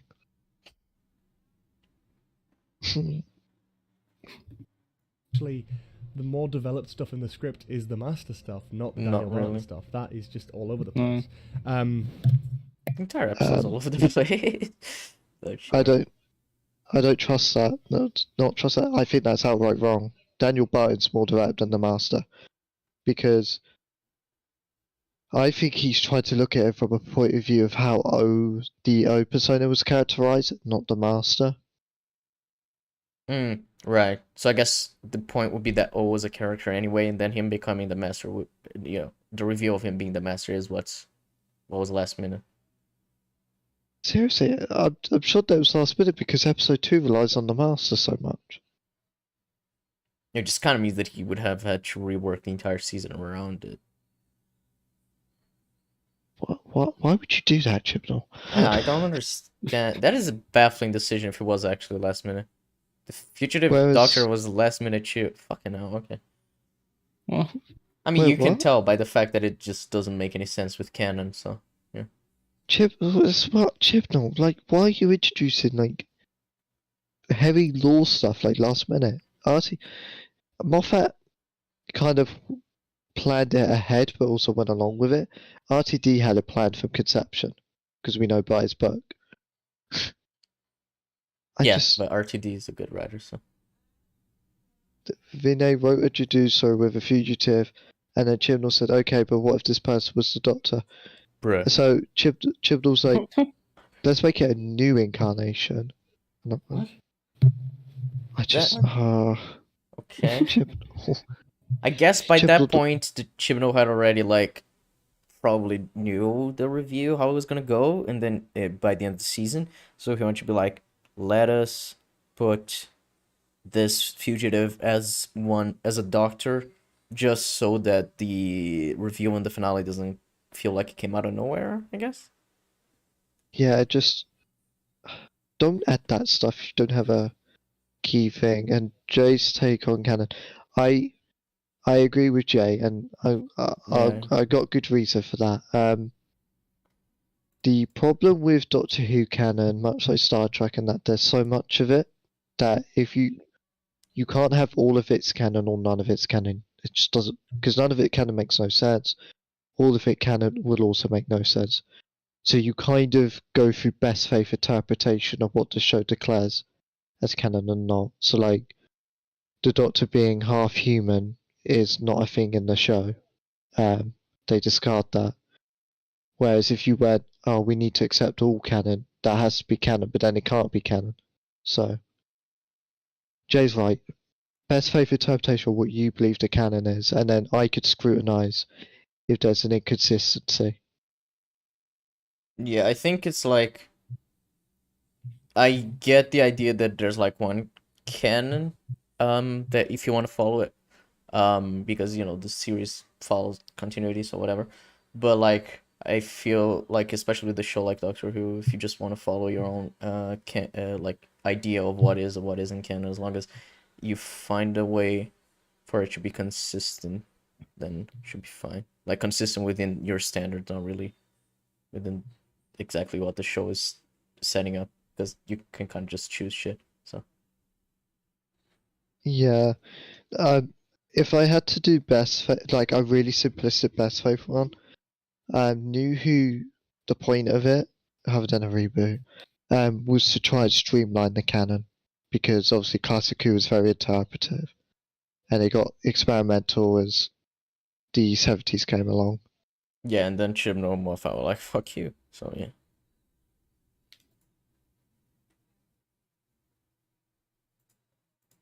There's duds like Orphan 55, Praxius. It also has some Praxis. big high point series 12, like Nikola Tesla's Night of Terror, Fugitive of the Jadoon. No, Fugitive is not good. Oh. Nikola Tesla's Night of Terror is one of the best episodes in Chibnall era. It is like what, a 4 out of 10. Yeah. Yeah, pretty much. Davis' take is that Doctor Who is a multiplicity, not a continuity.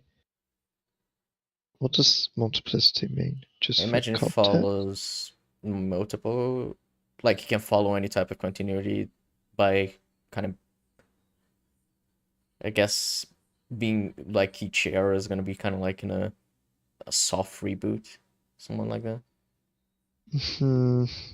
if that's the case, I don't agree with that. Because, like, I think the key thing a Doctor Who showrunner understands is that you have a lot of freedom, but you have to follow core elements of the continuity. I think that's kind of what he's implying. That there's like some core things you can follow, but then the rest you can kind of play it loose with.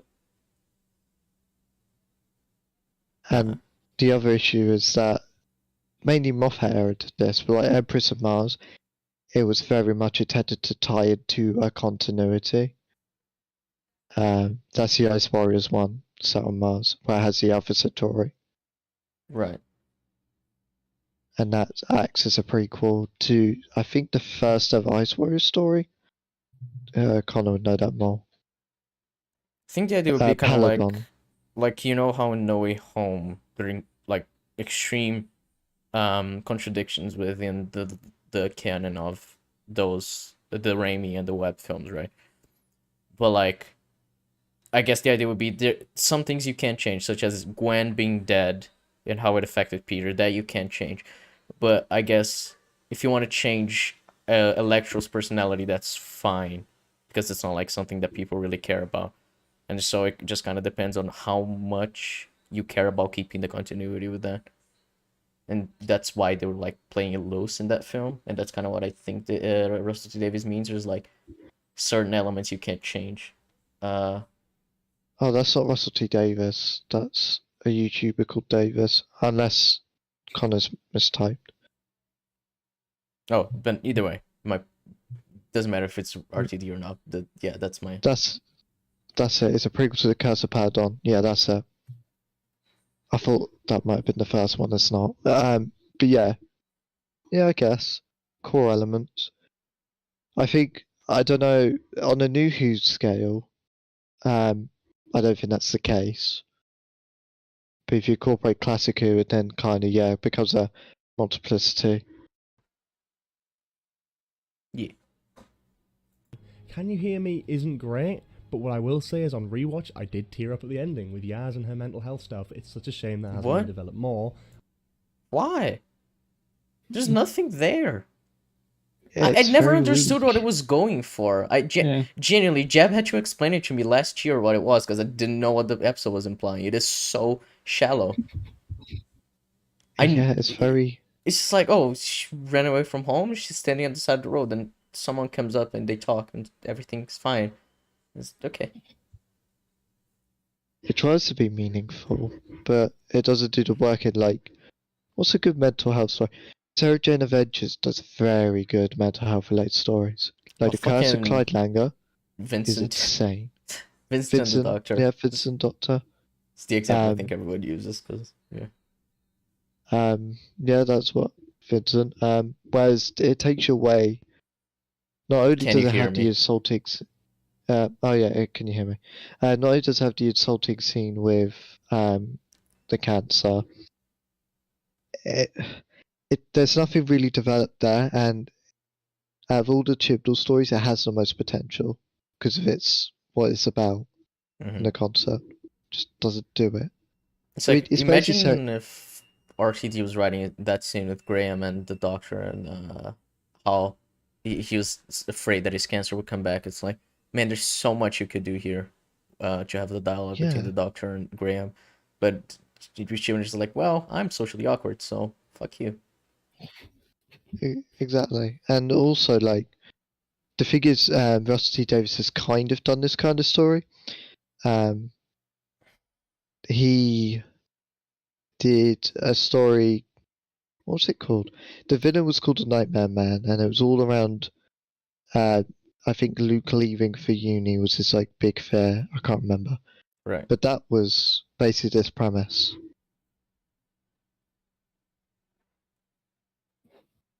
Yeah, I mean, it's Chibnall's not the right writer to write something like that.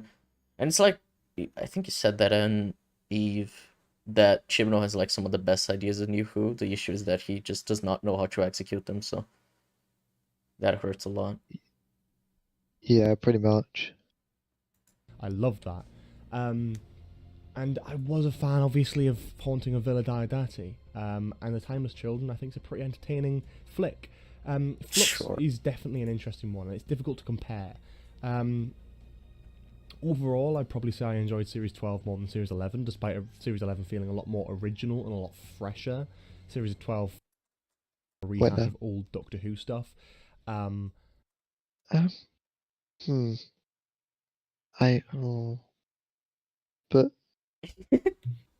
Jebro.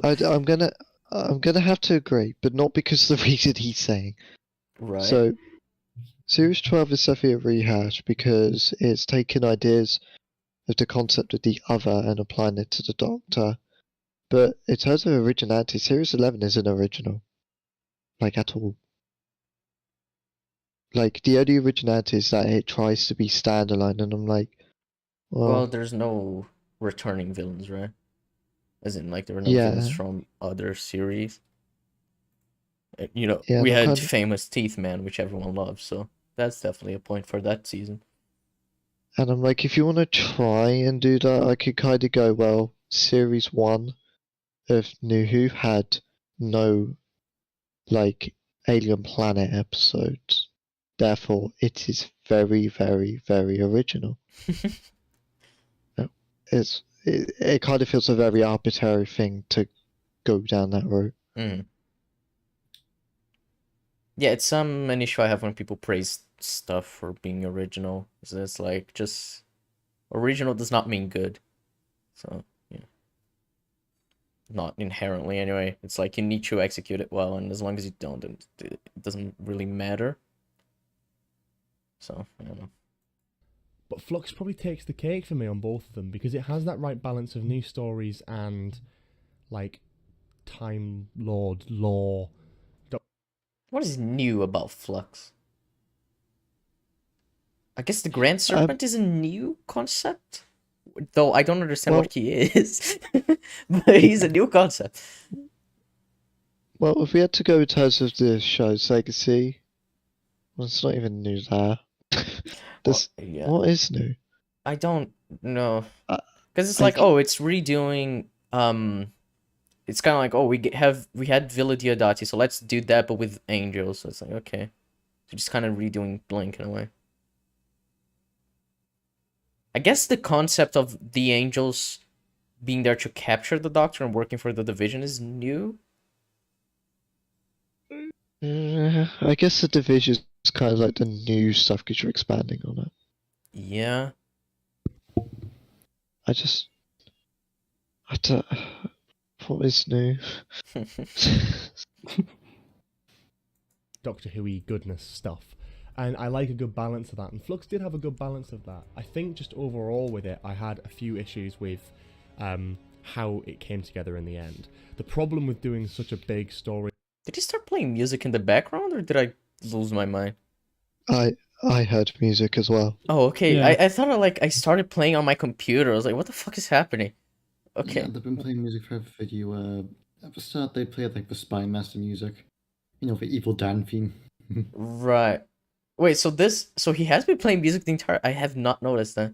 Okay. arc He over still- 6 episodes. What? He still hasn't qualified, like, really, his Anything. arguments properly. Yeah. I think just overall with it, I had a few issues with how it came together in the end. The problem with doing such a big story arc over 6 episodes is if you cannot get it into 6 episodes, it's going to feel crammed, it's going to feel squashed, it's not going to work as well as it could. And it didn't. Uh, It definitely felt like they I- just... Well, the thing is, I don't even know. Because there was so much time wasted, and the last episode just kind of ignores everything that was set up. So, Yeah, it's like, it never felt It's like like it got if I had to- resolved. if I had to describe this series, you either have filler, which doesn't make sense to have filler, so like it didn't have enough to go along 6 episodes, or it suddenly had too much where it couldn't do it in 6 episodes. It kept fighting between these two, and to me the fundamental problem is the lack of using what you have and expanding on it. So if you took out Bella Vida, for example, you could expand on Dan. That gives you a lot more freedom. Mm-hmm. You could expand on Swarm and make them the core villain, maybe incorporate Fugitive, and if need be, end it on a cliffhanger and then tie it to the three specials, because that's why they're there. They're there to conclude. But I don't know.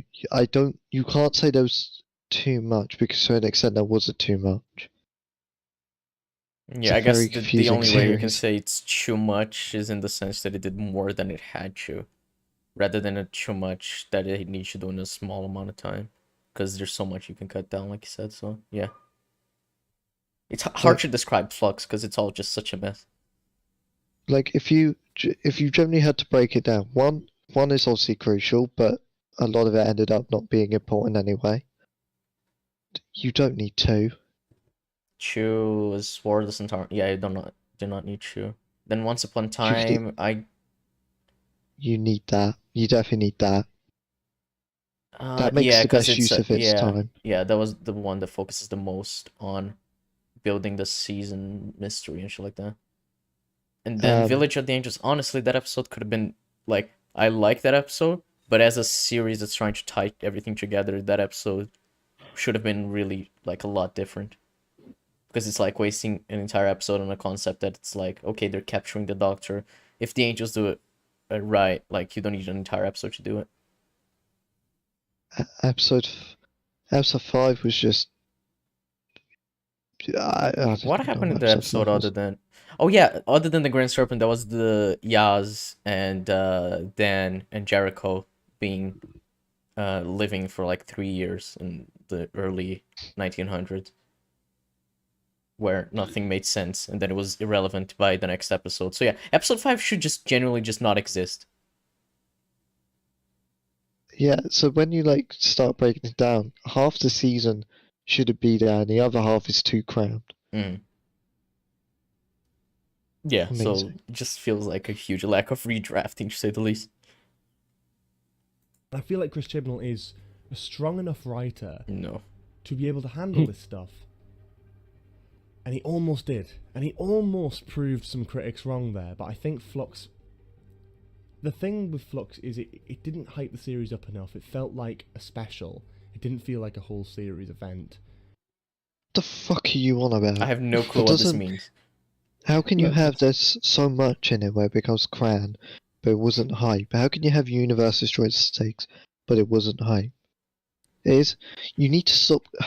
Look, you're a nice guy, and you seem nice on Twitter and everything, but you need to stop going on. It needs to be more exciting. The reason why people are fed up with Chibnall is because it keeps going against certain fundamentals around the show, especially with the Doctor. Now, when the Doctor's committed genocide, you can't have that. Like categorically, that's the problem with Chibnall. Yeah, this is like fundamentally something you cannot do at all. So fascinated to see what the discourse is going to be like during RTD2. Your predictions for that? I think it'll be just as insufferable. If I had to guess, well, a lot of it will depend on who the next Doctor is. But if we had to guess from like, you're going to have a lot of the Chibnall supporters be very vocal. A vocal minority. You're gonna see the Chibnall supporters gonna be very like angry at the season if at the RTD era, especially if it does try to undo some of the Chibnall stuff.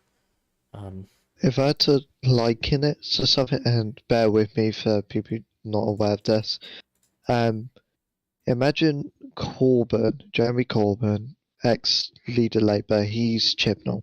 Not to say he's bad or anything, but just bear with me. He's Chibnall. He's like an extreme of a certain end.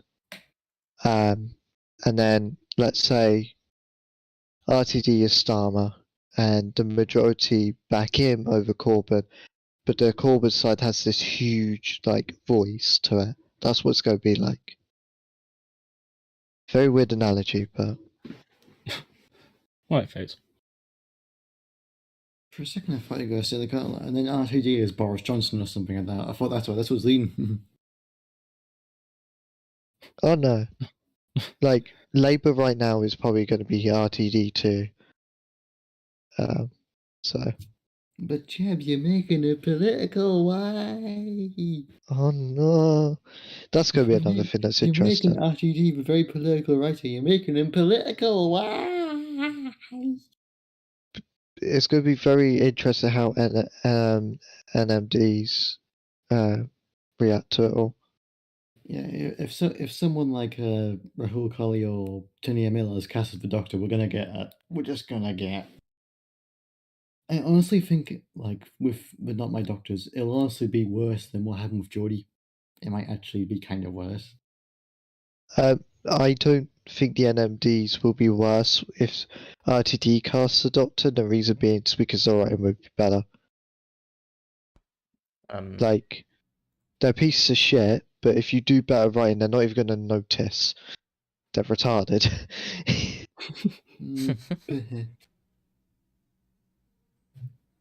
Jeremy from Geeks. He made a video saying he doesn't care about it. Did he really? Short. Nah. Let me check. Surely not. Yeah, well, like Yellow Flash said, like I don't give a fuck about Ukraine, but like, have one of them actually just made like an 8-minute video saying I don't give a fuck about Ukraine?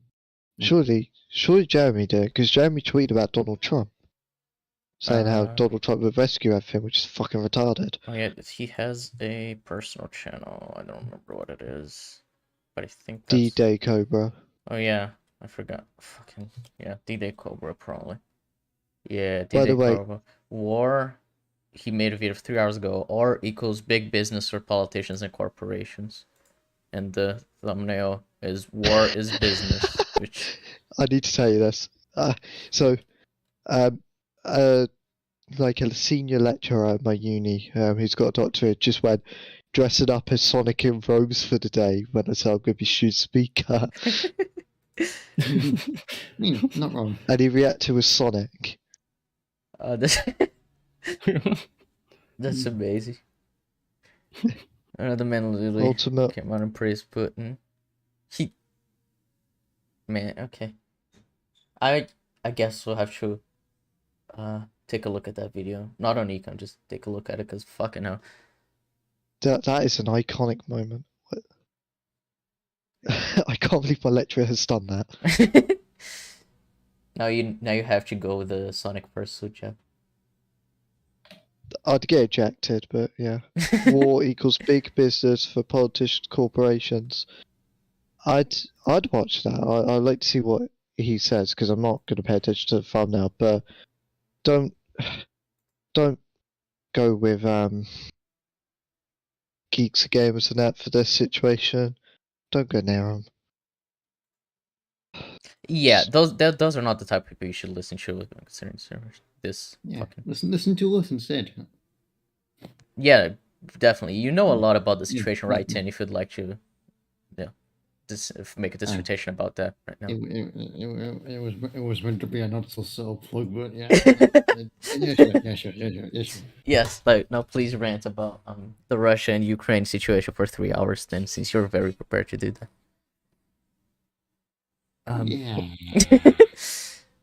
What was it gonna? There was something I read that I was. Oh yeah. Thing is, with RTD2, I think it's gonna be a huge part of how well it's received is gonna depend on like who the Doctor is from, like this side of like the fandom menace kind of shit. Where if you have a non-white Doctor or a woman next Doctor, there's still gonna be like, oh, RTD has gone woke, he's just pushing an agenda, he's just SJW. When, considering how RTD has written his first 4 seasons, would be hilarious for them to say, but I think they would. Because we've seen shit like a Bolstrack saying that if it's anything other than a straight white British male, then it just means that RTD is going to continue the SJW agenda from Chibnall. So, yeah, I don't know. I think it's just really going to depend on who the next Doctor is cast. I hope it's not going to be as insufferable as it is now, like the conversation around it. So, yeah. I'm going to interject with a random thing.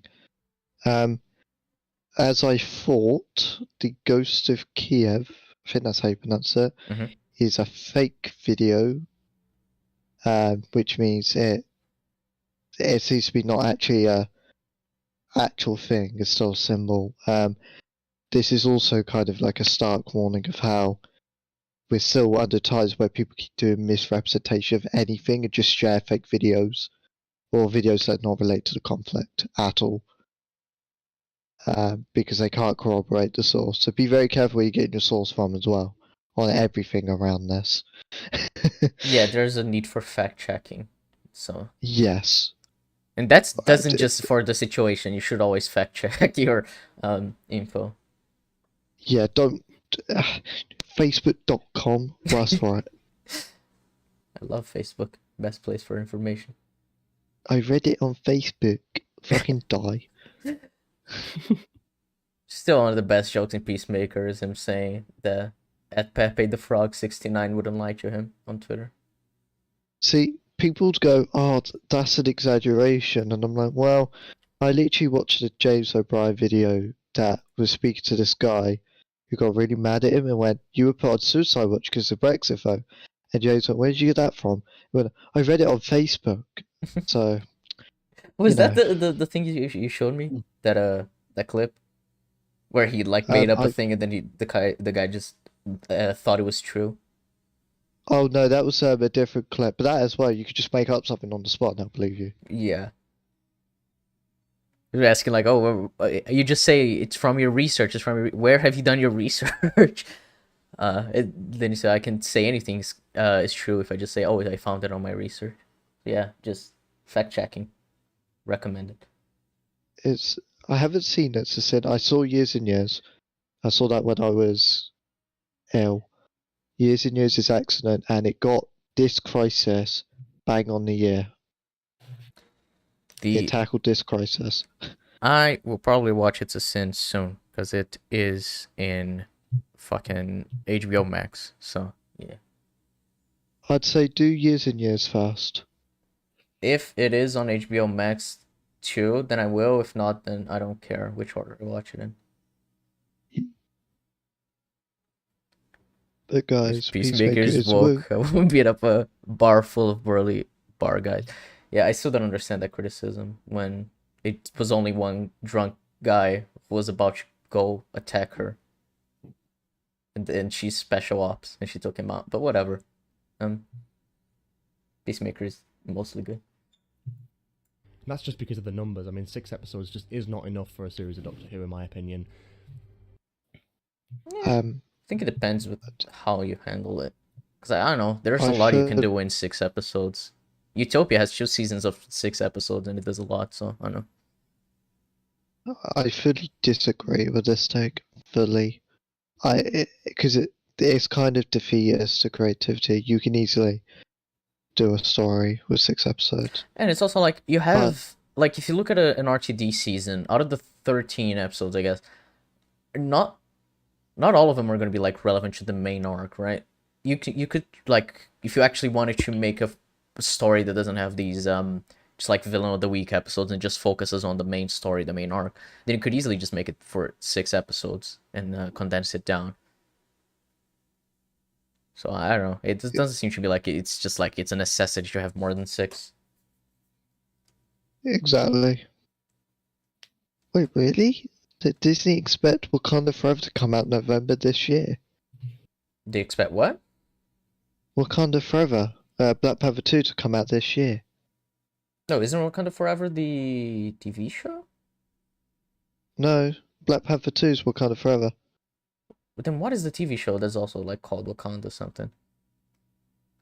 I don't know. I could be wrong. Well, it says Black Panther Wakanda Forever, so I don't think it's a TV Black Panther, TV show.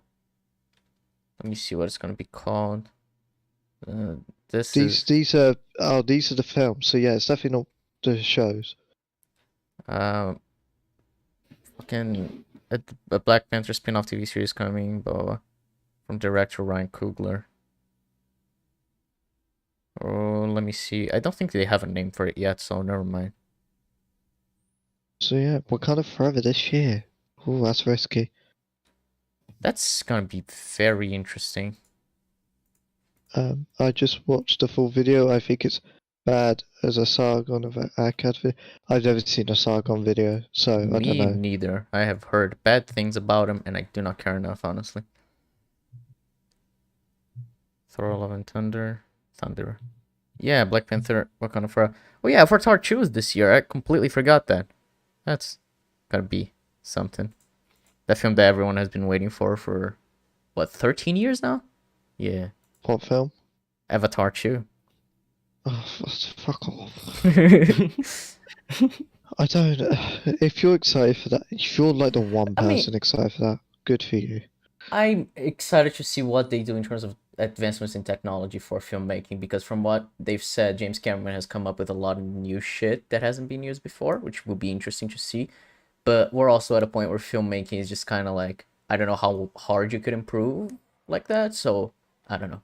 We'll see, I guess, but I'm interested in it, but I'm not like excited for the story. I'm just like, let's see what James Cameron can do, I guess.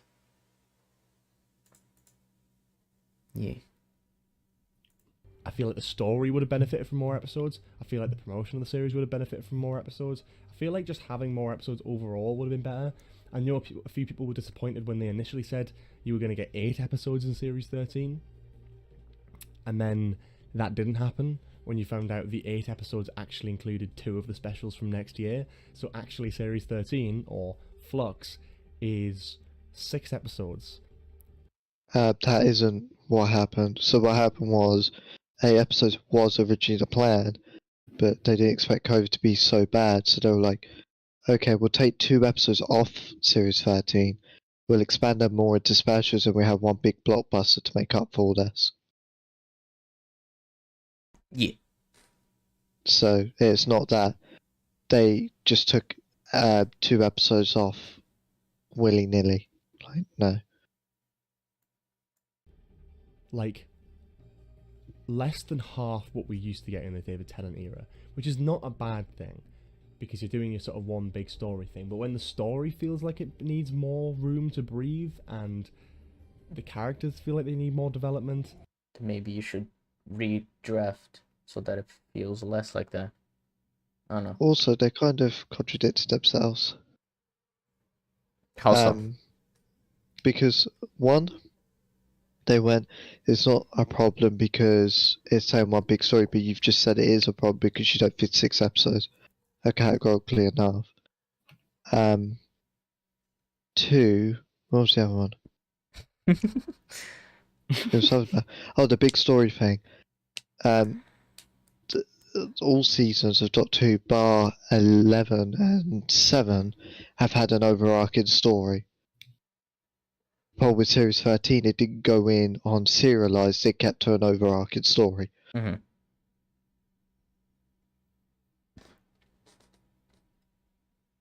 and there's Ooh. certain things that just sort of stick out and don't really work. I feel like they could have benefited from more. But that being said, I think that Flux is one of the most ambitious and creative things Doctor Who has done in years. It's left me more excited for Doctor Who. Trying to think. Why would it be ambitious? I guess because it's adding on to Timeless Children as opposed to like trying to retcon it because of like fan reaction. I guess it's adding context for the past of the Doctor. I guess that's what's ambitious. Cause I don't know. I wouldn't say so. I'd say it's trying to be experimental within the context of New Who, because we've never had. Well, what it was going to set out to be was a huge serialized universe staking thing, but that's a very good point. I forgot if it had 6 or 8, but Years and Years is 6 episodes and it's 9 out of 10. Oh no, yeah, there's so many things you can. Stories is like 6 episodes. You do a lot. I was trying to think of something else. 7 has I wouldn't call that the overarching arc, because the reason for that is, aside of the Daleks, it introduces it, but then it doesn't continue to the Snowman, which is halfway in, and then it does the arc. So I wouldn't count that, and I wouldn't count 11 has the Stencer really, because again that's barely a thing. Yes. When I say overarch, sorry, go on. when I say an overarching thing, in relation to plotting, I mean like I don't know, Bad Wolf, an obvious example, or Saxon. Yeah, what I wanted to say is that there are shows like Fleabag. Season 1 is 6 episodes, season 2 has also 6 episodes, and then you have Good Omens, which had, I think it was 6 as well, right? For season 1? It was 6 indeed. Also very well developed. Then you have Midnight Mass, which was 7 episodes. And you know how I feel about Midnight Mass. So, like, you can do a lot with just 6 episodes or, you know, around there. So, I don't know. It just feels weird to say 6 episodes is not enough for a story like Doctor Who when you have, like, I don't know, because Doctor Who isn't even, like, a thing that has a continuous sort of, like, feel to it. When it comes to the different kind of things it tries, because it's often very experimental. So just say, like, oh, you can't do a series of 6 episodes is extremely strange to me. Yeah, it's like, to use probably my best example, years and years, it literally introduces a dystopian world to you with all these different characters, with everything all at once. Where you could say 7 Days focus on aims for a departure.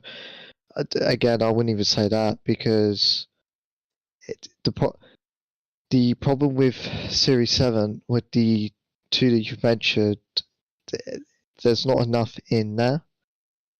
So like Amy Roy's departure doesn't really get developed until probably Power 3. There's been like hints, if that makes sense. Whereas Bad Wolf is a contingency thing being put effort in throughout the entire course of the season. If that makes sense. Years and Years is also an ensemble, right? Huh? Years and Years is an ensemble, right? As in, it focuses on a lot of characters. Yeah, I'd say so. Yeah. Yeah, so it's like, even if it's weird. It's like there you can do a lot with just 6 hours of TV. Oh yeah, Peaky Blinders is really good. 6 episodes per season. Yeah. Yeah, Never seen it. I have seen Neither have I. a bit of season 1, but yeah, what I have seen is really good. And anticipating more from it. When the show was actually on, I was excited by it. Week by week, I was thoroughly excited by new Doctor Who content, which is saying a lot, because I haven't been like, I get, as I say, I like Series 11, I like Series 12. If I'm being like a critic about it, I guess I can say which ones I like and which I don't like. But in terms of excitement, in terms of raw, natural Doctor Who fan kind of just enjoying the show and being excited week by week, God, I could even go back to maybe as far as like Series 5 or 6 since I last felt like I did with Flux. Which Really? That's I mean, okay. I'm not. Also, I'm not going to invalidate you think what you want, but really? Like, I was really. So if I had to go from my experience, you obviously had RTD in Series 5. Series 6 was really interesting. In terms of what it tried to do. I remember that being everywhere. Series 7, not so much, because it dialed down. Series 8 had a lot of interest because of the whole Missy thing. Series 9, kinda, and then it announced Gallifrey, and then everyone's kind of hyped from what I recall. And then Series 10, I had huge excitement because because of what the reveal was going to be. Series 13 was just dull. I just knew each week it's going to be more regurgitated shit. It's like another week of this endless suffering.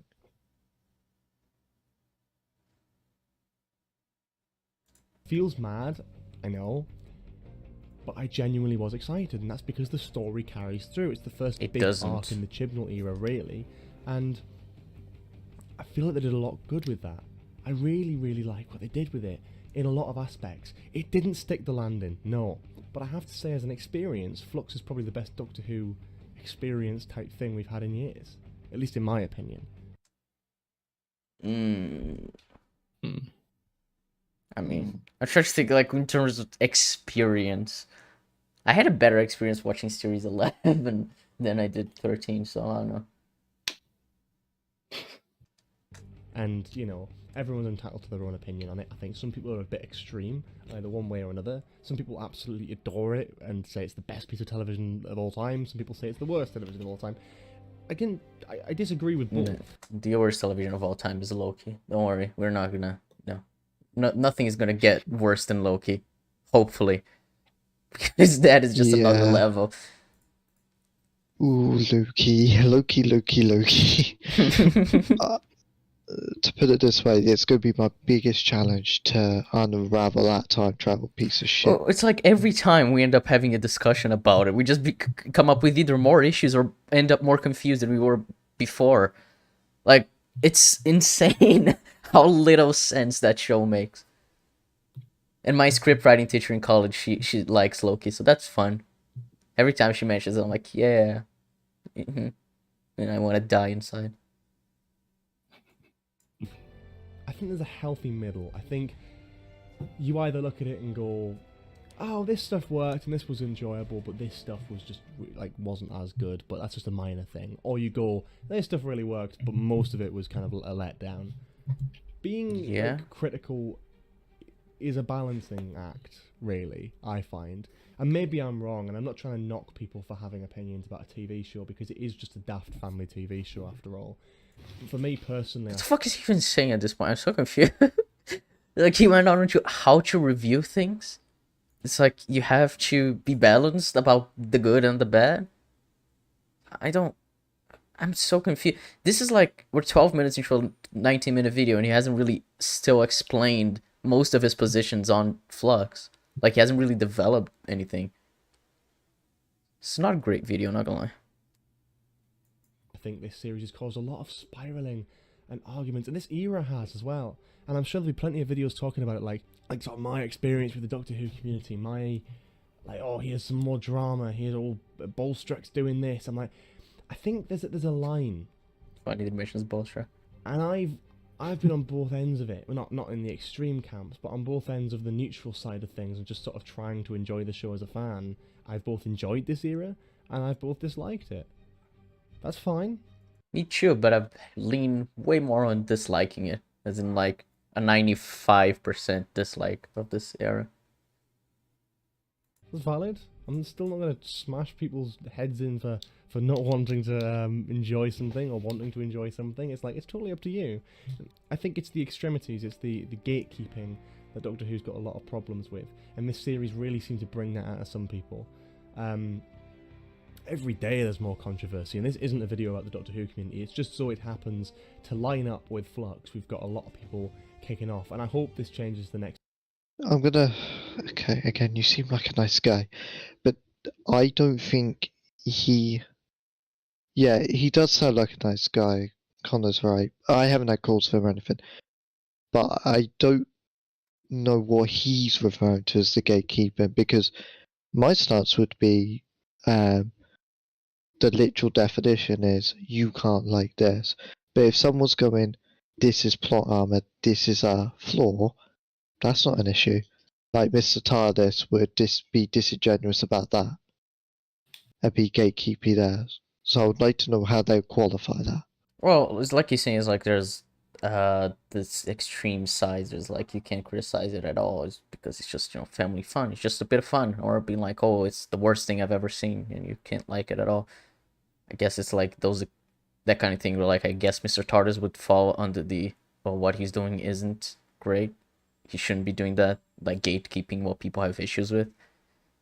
I assume, at least from what he's saying. So yeah. Yeah, it's just how would he define those extreme sides compared to how we would, for example. Mm-hmm. Next era. It won't. It just won't. It never does. But I hope it does, you know? Because as much as I have loved Doctor Who every single week, it's probably because I've been less attached to the community this time round. I'm not as into it. I see a lot of people getting into arguments and scraps, and people quitting Twitter and YouTube. And it's sad because you see a lot of people get turned away from Doctor Who, Twitter and YouTube and all that sort of thing, because quite frankly, look a few years ago, I mean, there's YouTubers who have been around for years, who I'm not going to name any names, but you can look into it yourself and see Doctor Who YouTubers who were around a year ago or a couple years ago who no longer upload or upload incredibly rarely. I can back this. So it seems to go by our definition. I'm not going to say the example either, to be honest, but one that I used to watch a lot, they started getting heavily abused, especially the female, because she struggled to speak, and they effectively went, well, because of all this abuse we're getting, we don't want to do videos. And they stopped doing videos altogether, which is a shame, because they actually did quite good content.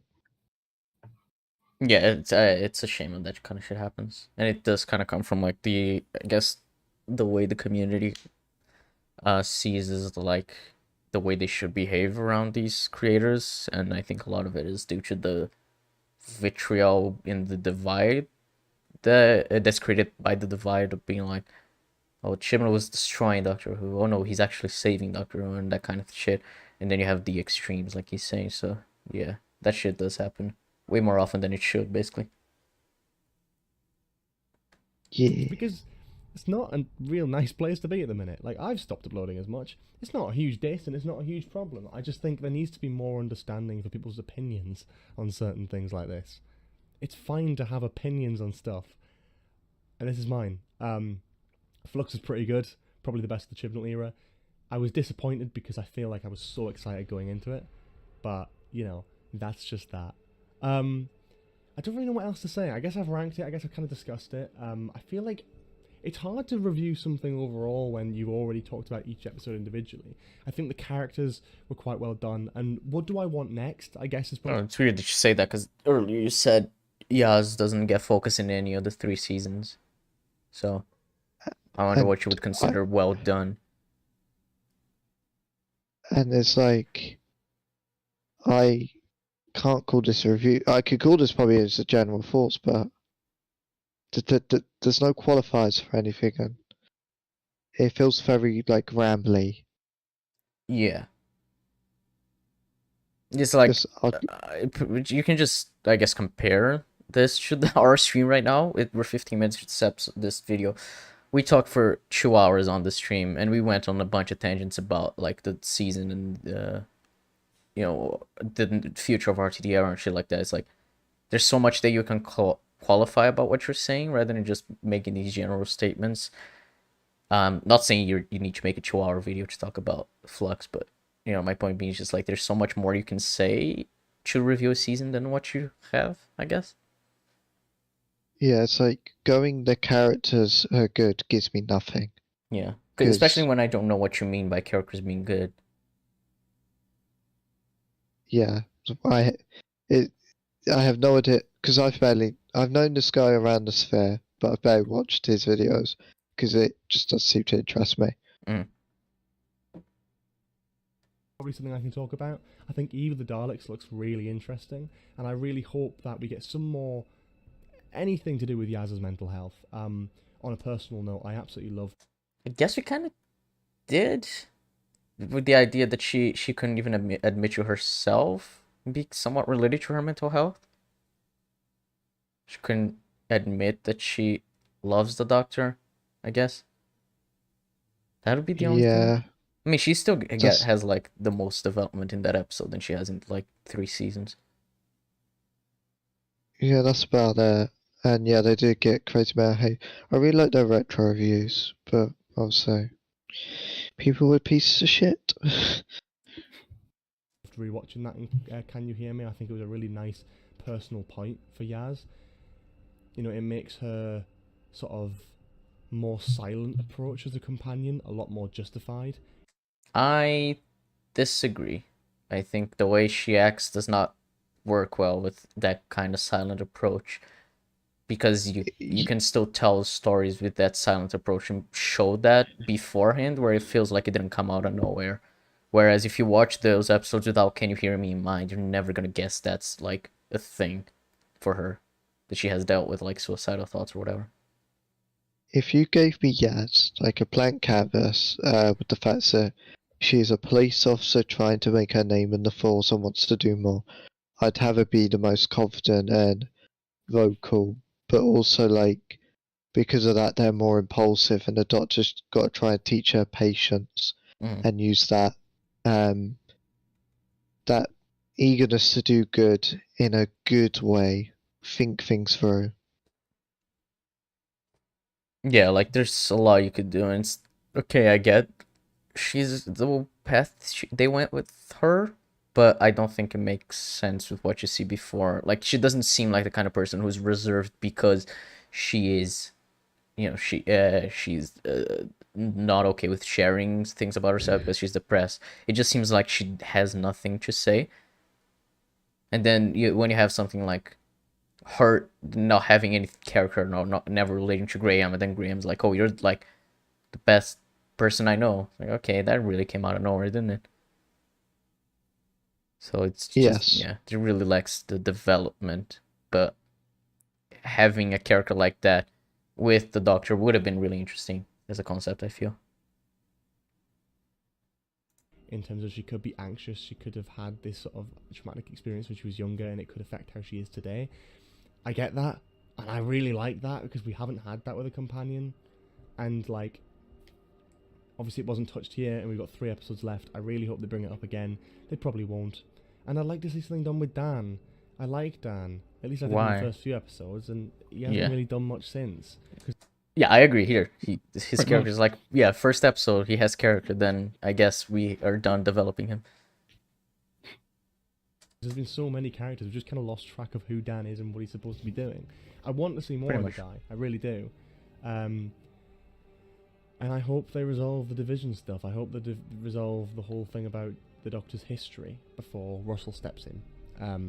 You've got a Dalek episode next, then a sort of piratey episode, and then the Centenary special with the Master and the Regeneration. 3 episodes to really smash it out of the park, to really round off Jodie's era really well. It's 2 episodes now, and it's not looking good. Yeah. Despite Sea Devils, that this is the only thing I've been excited for the entire time, and I know they're going to do Sea Devils shit. Yeah, the fact I Sea don't Devils understand. exist. I don't understand how you can be excited. It's like, oh my god, I love the Sea Devils and they're gonna do it shit. I am so excited. It's purely a superficial level. It's like Sea Devils are in New Who. This means we could get future stories. Mm, It's a introduction. sure. So fingers crossed.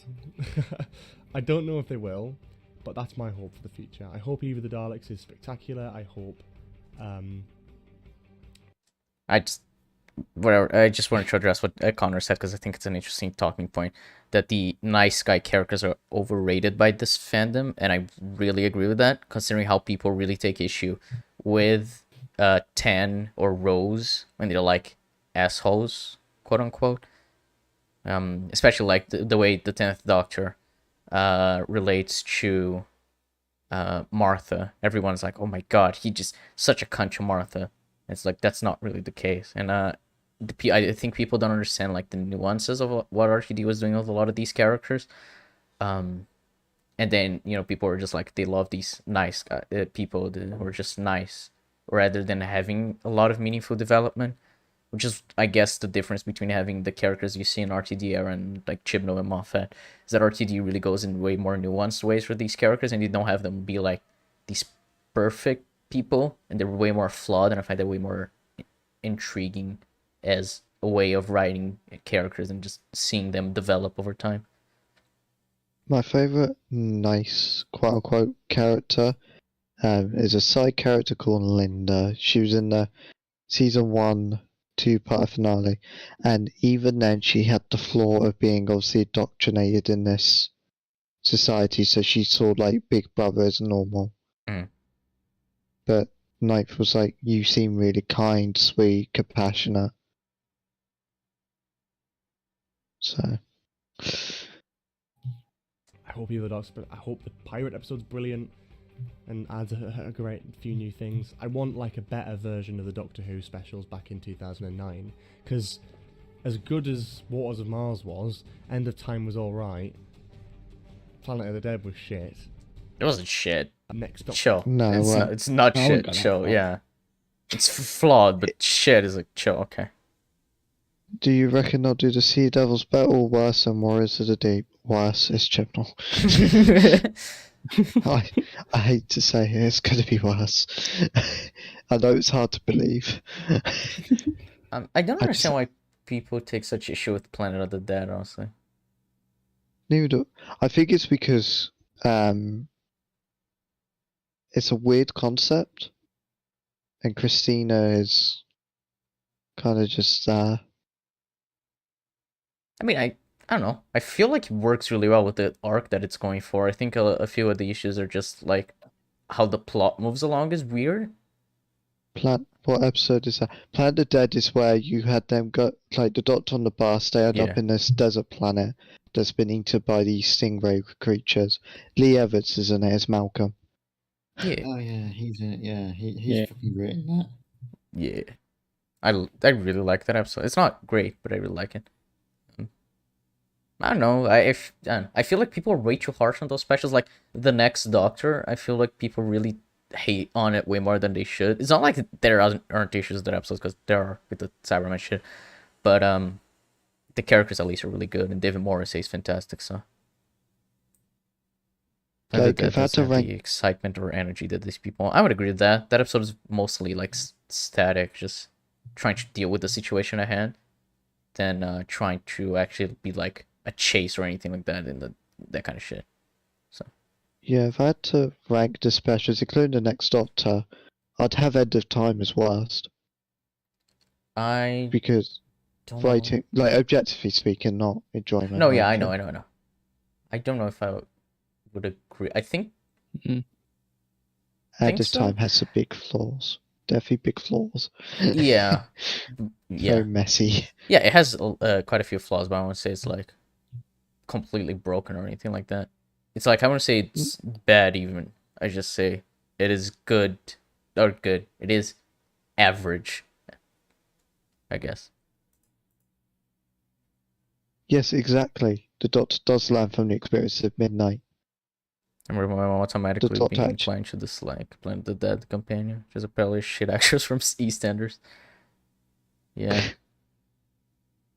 Yeah, there's some people who are like that. It's kind of like preconceived notions. Oh yeah, Daniel Kaluuya. Yeah, yeah. Oh yeah, I go to this police box and arrest myself. It's like one of my favorite Tev comedic moments. Yeah.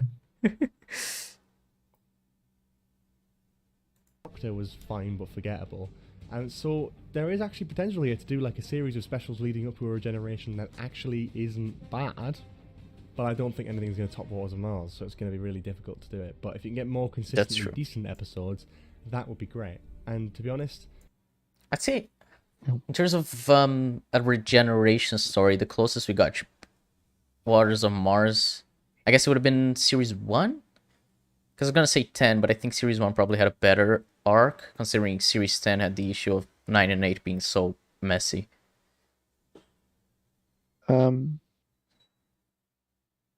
As in like purely leading up to a regeneration, or Yeah, leading up to regenerations, what he's going for. okay. Ooh. Series 1 is top. It's just a complete series. Problem with the specials is they're inconsistent in quality because you have Water of Mars as this 10 out of 10, and then you kind of like a mountain. Levitt's just out of the question. Yeah, and then for I 12 wouldn't- we have like I guess the Doctor Falls and what's the name? Twice Upon a Time. Oh yeah, Twice Upon a Time. I forgot that Oh, he regenerate. I forgot that he doesn't regenerate at the end of Doctor Falls. So yeah, I would say 12. There's also some big issues, but he would still be better than 11. So it's like if it was ending in the on the Doctor Falls, I'd think 12 and 9th are up there. mhm. Yeah. Yeah. But then again, it's also worth noting, like Connor's making good points about End of Time, when there's like really good character work and it has probably the best twist. yeah, No one's the full knocks. yeah. The thing with these specials is that character-wise, they are all phenomenal, and they have Waters of Mars, which is like on an insane level of quality. but they do have issues if you look like just beyond just the character work. Whereas when you look at like series 1, it has probably the most consistent, I guess, quality overall. Man, I really wish Twice Upon a Time didn't exist. Yeah, Yeah. Doctor yeah. Falls is so good. it is. I just want Jodie to go out on a high. I feel like she's been the subject of a lot of a controversy as a Doctor. A lot of people love her, a lot of people hate her, there's no in between. You've got politicians and MPs going, oh, the female Doctor's causing men to get all violent and shit. And Yeah, that's that is the part of the spectrum that is insanely stupid that we just shouldn't listen to as I guess authorities on the subject. But yeah, I think Jodie, unfortunately for her, she came at a time where it is less accepted than it would have been like a few years earlier because of how everything has become so political. So like if RTD had I guess after Tennant he had a female doctor, I don't think the backlash would have been nearly as big as it was.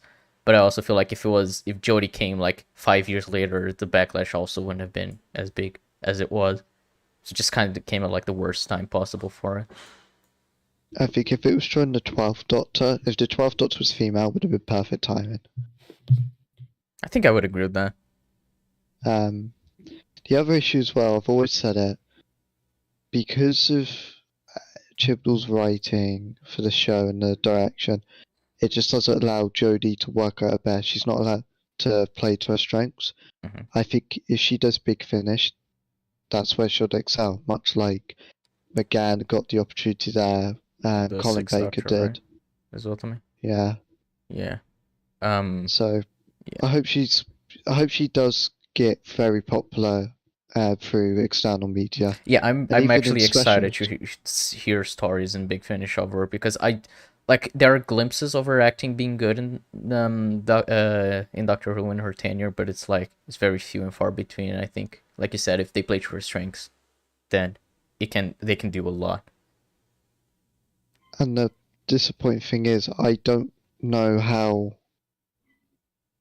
if she is either going to be in the 60th because you're kind of in a sticky situation because she's just regenerated to 14, but also she's so historic to the show as a landmark of female inclusivity.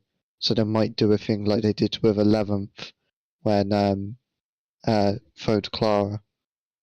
Right. That could be interesting. One of the weirdest things about Wise About Love is that we see Capaldi's eyes. The Doctor in the next I story tries noticed to that. tell us that this is the last incarnation. I always found that oh yeah, you're gonna get a new incarnation. No shit. It's always weird. I don't. I Time think with the it's Doctor is because- really weird. I think I know how I could defend this.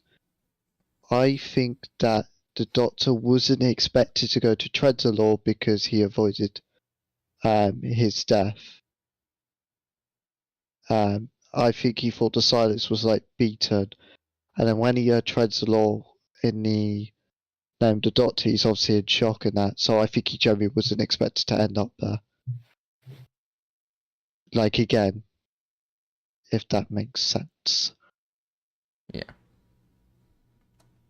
that sort of random weird bullshit from, I mean, it's not the only piece of random UK Parliament bullshit really at the moment, but it's like one point of just Based. like, why does this one casting decision still feel the ramifications now? It was announced. I think the bigger issue is that she hasn't been good in the role. And if she had been better, then I think she would have gotten less backlash. Not that it's certain of that, because I still feel like she got a lot of backlash. She would have gotten a lot of backlash either way. But if she was good, then I think a lot of people would have been faster to forgive her. Because people still criticize this era, but they say oh yeah, Bradley Walsh is pretty good in the role, which can seem actually kind of sexist now that I think about it. Sexist, whatever, because it's the only white male. But you get what I mean. Like, not trying to be sexist actually. I'm trying to think of female Chibnall characters that have stood out. It's aside from Rose, we don't count historical figures. like Rosa. Claire. I guess. She's like the only one that I Imagine- remember. And that's funny because Imagine- earlier on the stream I forgot she existed, so. Imagine in a video essay of the silence arc. I don't think there's a lot to unpack, but I don't think it'd be too difficult. I don't know why. It felt like it's weird because Moffat, we know with Series 5, was an originally made series, and then he sets up the science. But Series 6 is basically what the original Series 5 is going to be. So you'd expect this all to start tied together, and it just didn't. And I don't know why. I think it's to do with the 50th. Because I've said this to Marcus, and you probably know. He generally didn't even know if Matt Smith was going to be in that episode. He only knew Clara was. Yeah, the fact that the 50th came out like as, I wouldn't say good, but like as positive as it did is pretty impressive considering like how he didn't know who was going to be in that episode. Like he would have had such a hard time coming up with it. The One woman guy from Twitter Eve thinks is the woman iconic. from Eve is. What? As in- I don't remember her name. She dates the What guy is- that keeps what- women's shoes. So that is What already is her like name? no. What's her name? Does she have a I name? can't. What's her name? She has a name. Yeah, I just don't know what it is. Hold on. IMDb. Doctor Who. Iconic female character, guys. A complete icon. No, yeah, don't worry. Can't wait She's to- the best. Can't It wait to be called is sexist. despite me Sarah. remembering Linda. I think apparently Sarah. Sarah, okay. Well, I remembered Linda with a Y. So, What? When? I don't remember. I literally referenced Linda in Series 1. Oh yeah, no, yeah, Series 1. Okay, I thought you meant fucking Oh, no. in Chibnall era. No, now I know who Yeah, you mean. no. Yeah. No, yeah, well, now I know exactly which character it is. Even though I've seen Series 1 like half a year ago. The last That shows time. how iconic previous female characters were. Mhm. I miss Linda. All right. In 2017, Wait, what was this? one casting decision still feel the ramifications now. It was announced in 2017. Well, okay. So I'm gonna actually refute this. The point of doing something so revolutionary for a show is the ramifications are going to be long term because you're changing the status quo. You can't have a change of the status quo and be like, man, the impacts are still being felt 3 years on. Like, that's natural, that's to be expected. And Yeah. that's a good thing to an extent because it gets people talking, it starts a conversation. Yeah, whether Keep- it was for better or for worse, Doctor Who had the most attention it had in years when Woman Who Fetched Worth aired. So Yeah, so the the ramifications going to be felt for decades to come. It's like history's going to look back on Doctor Who, but like she was the first female Doctor, in the same way that Hartnell was. Well, not the same way, but as Hartnell was the first Doctor, mhm. or Matt Smith is the youngest actor to play the role.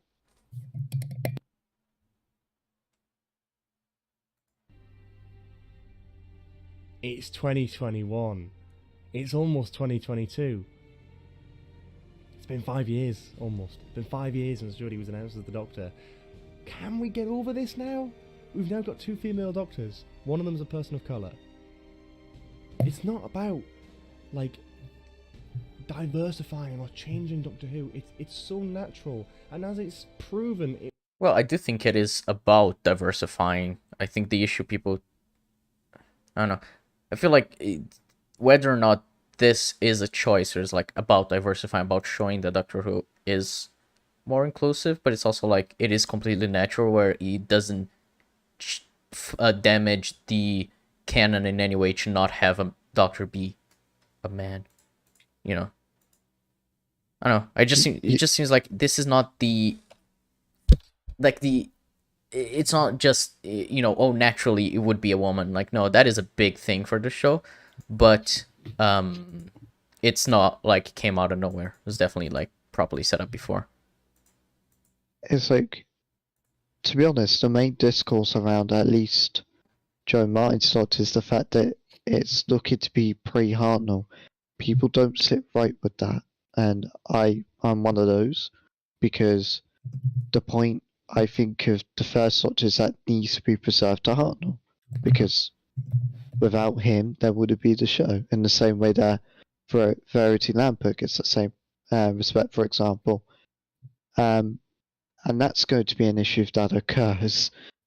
In terms of female Doctor diversifying, you kind of want it not to overhaul the show completely from its roots. Yeah. You want it to feed in with the show. You want it to complement. So if you try taking it from its roots, you're going to alienate people. And they're not inherently bigoted or whatever. They're just people who want their things preserved. This is interesting what Neb shared. I will put it on screen. Give me a moment, but I feel it's relevant. Hold on. I should change this, and this. All right. It is a thread here saying, I understand if people like her Doctor, and I can see why this representation matters for some people, but for me, it's a symbol of everything wrong with this era. She's been wanting to appear progressive while actually doing something very unprogressive. The first Black Doctor will not forever be just a side character, and I honestly think that's appalling. And yeah, Yes. that's what I find That's what interesting. I It's like, yeah, it's like, yeah, I don't think anyone here has an issue with the Ruth Doctor being like a black woman. Like, that's I fine. do. I mean, yeah, but you're racist, so that's fine. But Like, the rest of us, it's why we advocate, as our personal choice, the next Doctor should be Tanae Miller. yeah, because, Tony Miller, I think, is the main for all four of us, the main one we want. So Yeah, easily. yeah, because I want it'll be proof of RTD so doing something different. It's historic for the show regardless, because there's another female Doctor, there's another person of color, and also from a sexual orientation point of view, it's the first actress that's non-hetero, well, openly non-hetero. Mhm. And also she's an excellent actress. She fits the part, so that's yeah, how you should aim for it. exactly. It worked. The problems people have with this era, they come from the writing. Mostly. And Yeah, if you're not keen on the writing, that's great. But if there's a genuine problem with like Jodie as the Doctor, other than like her characterization, most of the time you look into it, it's something deep-seated in some sort of sexism. I don't want to point the finger, but I am kind of sick of it, and I'm hoping that Jodie can really go out on a high these next couple specials. I hope so too, but I doubt it. Yeah, I would love. I would love for some miracle Jodie have the best regeneration story. I would love that, but I just don't see it happening. Yeah, No. as it stands now, I find it like impossible, but we shall see. My issue with the Ruth Doctor is in the optics is that the first Black Doctor isn't the current Doctor and isn't characterized properly, so it's more so tokenism rather than actually doing a story. I don't say it's inherently tokenism, more so than it's like, as it should be a big step for the show, but it is dealt with so like offhandedly that it just seems like it is not paying as much respect as it should. Choose something that would just like fundamentally changing, that just fundamentally different from everything else we've seen in the entire show. It's just like not dealt with this seriousness it should. But I don't think it's like the casting was just tokenism. More so it's just like the Ruth Doctor just kind of fits the role. But I don't know exactly. I mean, if we were to explore this, like, and compare it to other Doctors, obviously the mainline ones all got seasons, and Jodie got some of the best marketing the show's seen, and it was everywhere. War Doctor is probably the best example to compare to Ruth Doctor, not in the sense of like optics for the show, but War Doctor at least got an entire special dedicated to them. And even then is getting stories. Problem with Roof Doctor is if you make that another side character, let's say you make it another Time Lord, just a friend of the Doctor's, nothing really changes, to be honest. You can do small rewrites. And that's the problem. It's not intrinsic to the show, and it's not developed in the show as it should be. Like any incarnation of the Doctor that we see needs to be not special, so to speak, but it needs to be carried with great importance because we know that's an entire life of our titular character. Because she's been brilliant in Flux. She's been one of the things that I really, really love. And I'm hoping that with these specials, she can absolutely smash it out the park because I know she can. And I know Chibnall can as well. I just want them to do it. Anyway, I think this kind of concludes it. This has been a lot more of a weird ramble rant kind of thing than I was expecting. But yeah, that's that. I don't know if I'm going to be uploading much before Christmas from now. So if I don't do that, then happy Christmas. Have a good time. Have a lovely time despite all the restrictions and all that sort of thing. And I should be able to see you hopefully on New Year's for Eve of the Daleks. I'm going to be doing a review on there and obviously on my podcast Spill Your Beans as well. So feel free to check that out. I might have a Spider-Man review coming. I don't know. I'll decide when I see it. If I have much to talk about. But yeah, thanks so much for watching this. I really hope you enjoyed it. And yeah, I'll see you all later. Have a lovely day. Bye-bye. There we go. Seems like a nice guy. Just there was nothing qualifying or elaborating. The video did the purpose it was intended to, though. We talked about Flux for quite a bit. Like, our stream is 2 hours and 40 minutes long, so I would say the purpose of the stream went well, but I don't think it's a great review. Felt more like just a ramble. Like, he even admitted to it. I don't know. Sometimes when I used to do my quick reviews, I used to like have some bullet points in front of me where I used to follow just so I could have an idea of what topics I wanted to cover on the video to make my points clearer. So yeah, I recommend doing that. But definitely seems like a nice guy, and I have nothing against him because again, he just shared his perspective, and that's fine. That's a good point. So about RTD, that's just got me like exploring something. Are they? We know Fugitive Doctor's returning. Gallifrey 1 confirmed that basically. Like, is she even going to get a regeneration scene? I don't think so. Like, I don't. This is the thing. She's so isolated. I don't know how you could continue her and conclude her for the next era. I don't. For me, at least, I always thought like they were gonna leave it open ended so that RTD could continue with her if he wanted, but I'm not sure. I mean, maybe. I don't know. Just there's nothing to her. That's the sad thing. Yeah, so I don't know, because I would like for her to not regenerate yet, so that RTD, if he wants, he can do something, because I know he's able to make her work well, so it's kind of what I want. But if they do regenerate her, she's just gonna be like a nothing doctor who had pretty much nothing going to her, which is pretty sad, honestly. It's just going to be a failure of normalizing BIPOC doctors. Yeah. Alrighty. Well, I think that is it for today, for what we have to cover. Thanks, Jeb. Of course. But yeah, thanks everyone for watching. It has been fun. This stream went really well, and I was worried that we were not going to be able to talk enough, but we went for like almost 3 hours just on Flux and watching this video, so I'd say we all did pretty well. So yeah. So especially you, Zod. You get a special medal. Yeah. Oh, that's nice. It's a sarcasm. Sure. So yeah, we will catch you all next time where we cover Jeb farting on tin.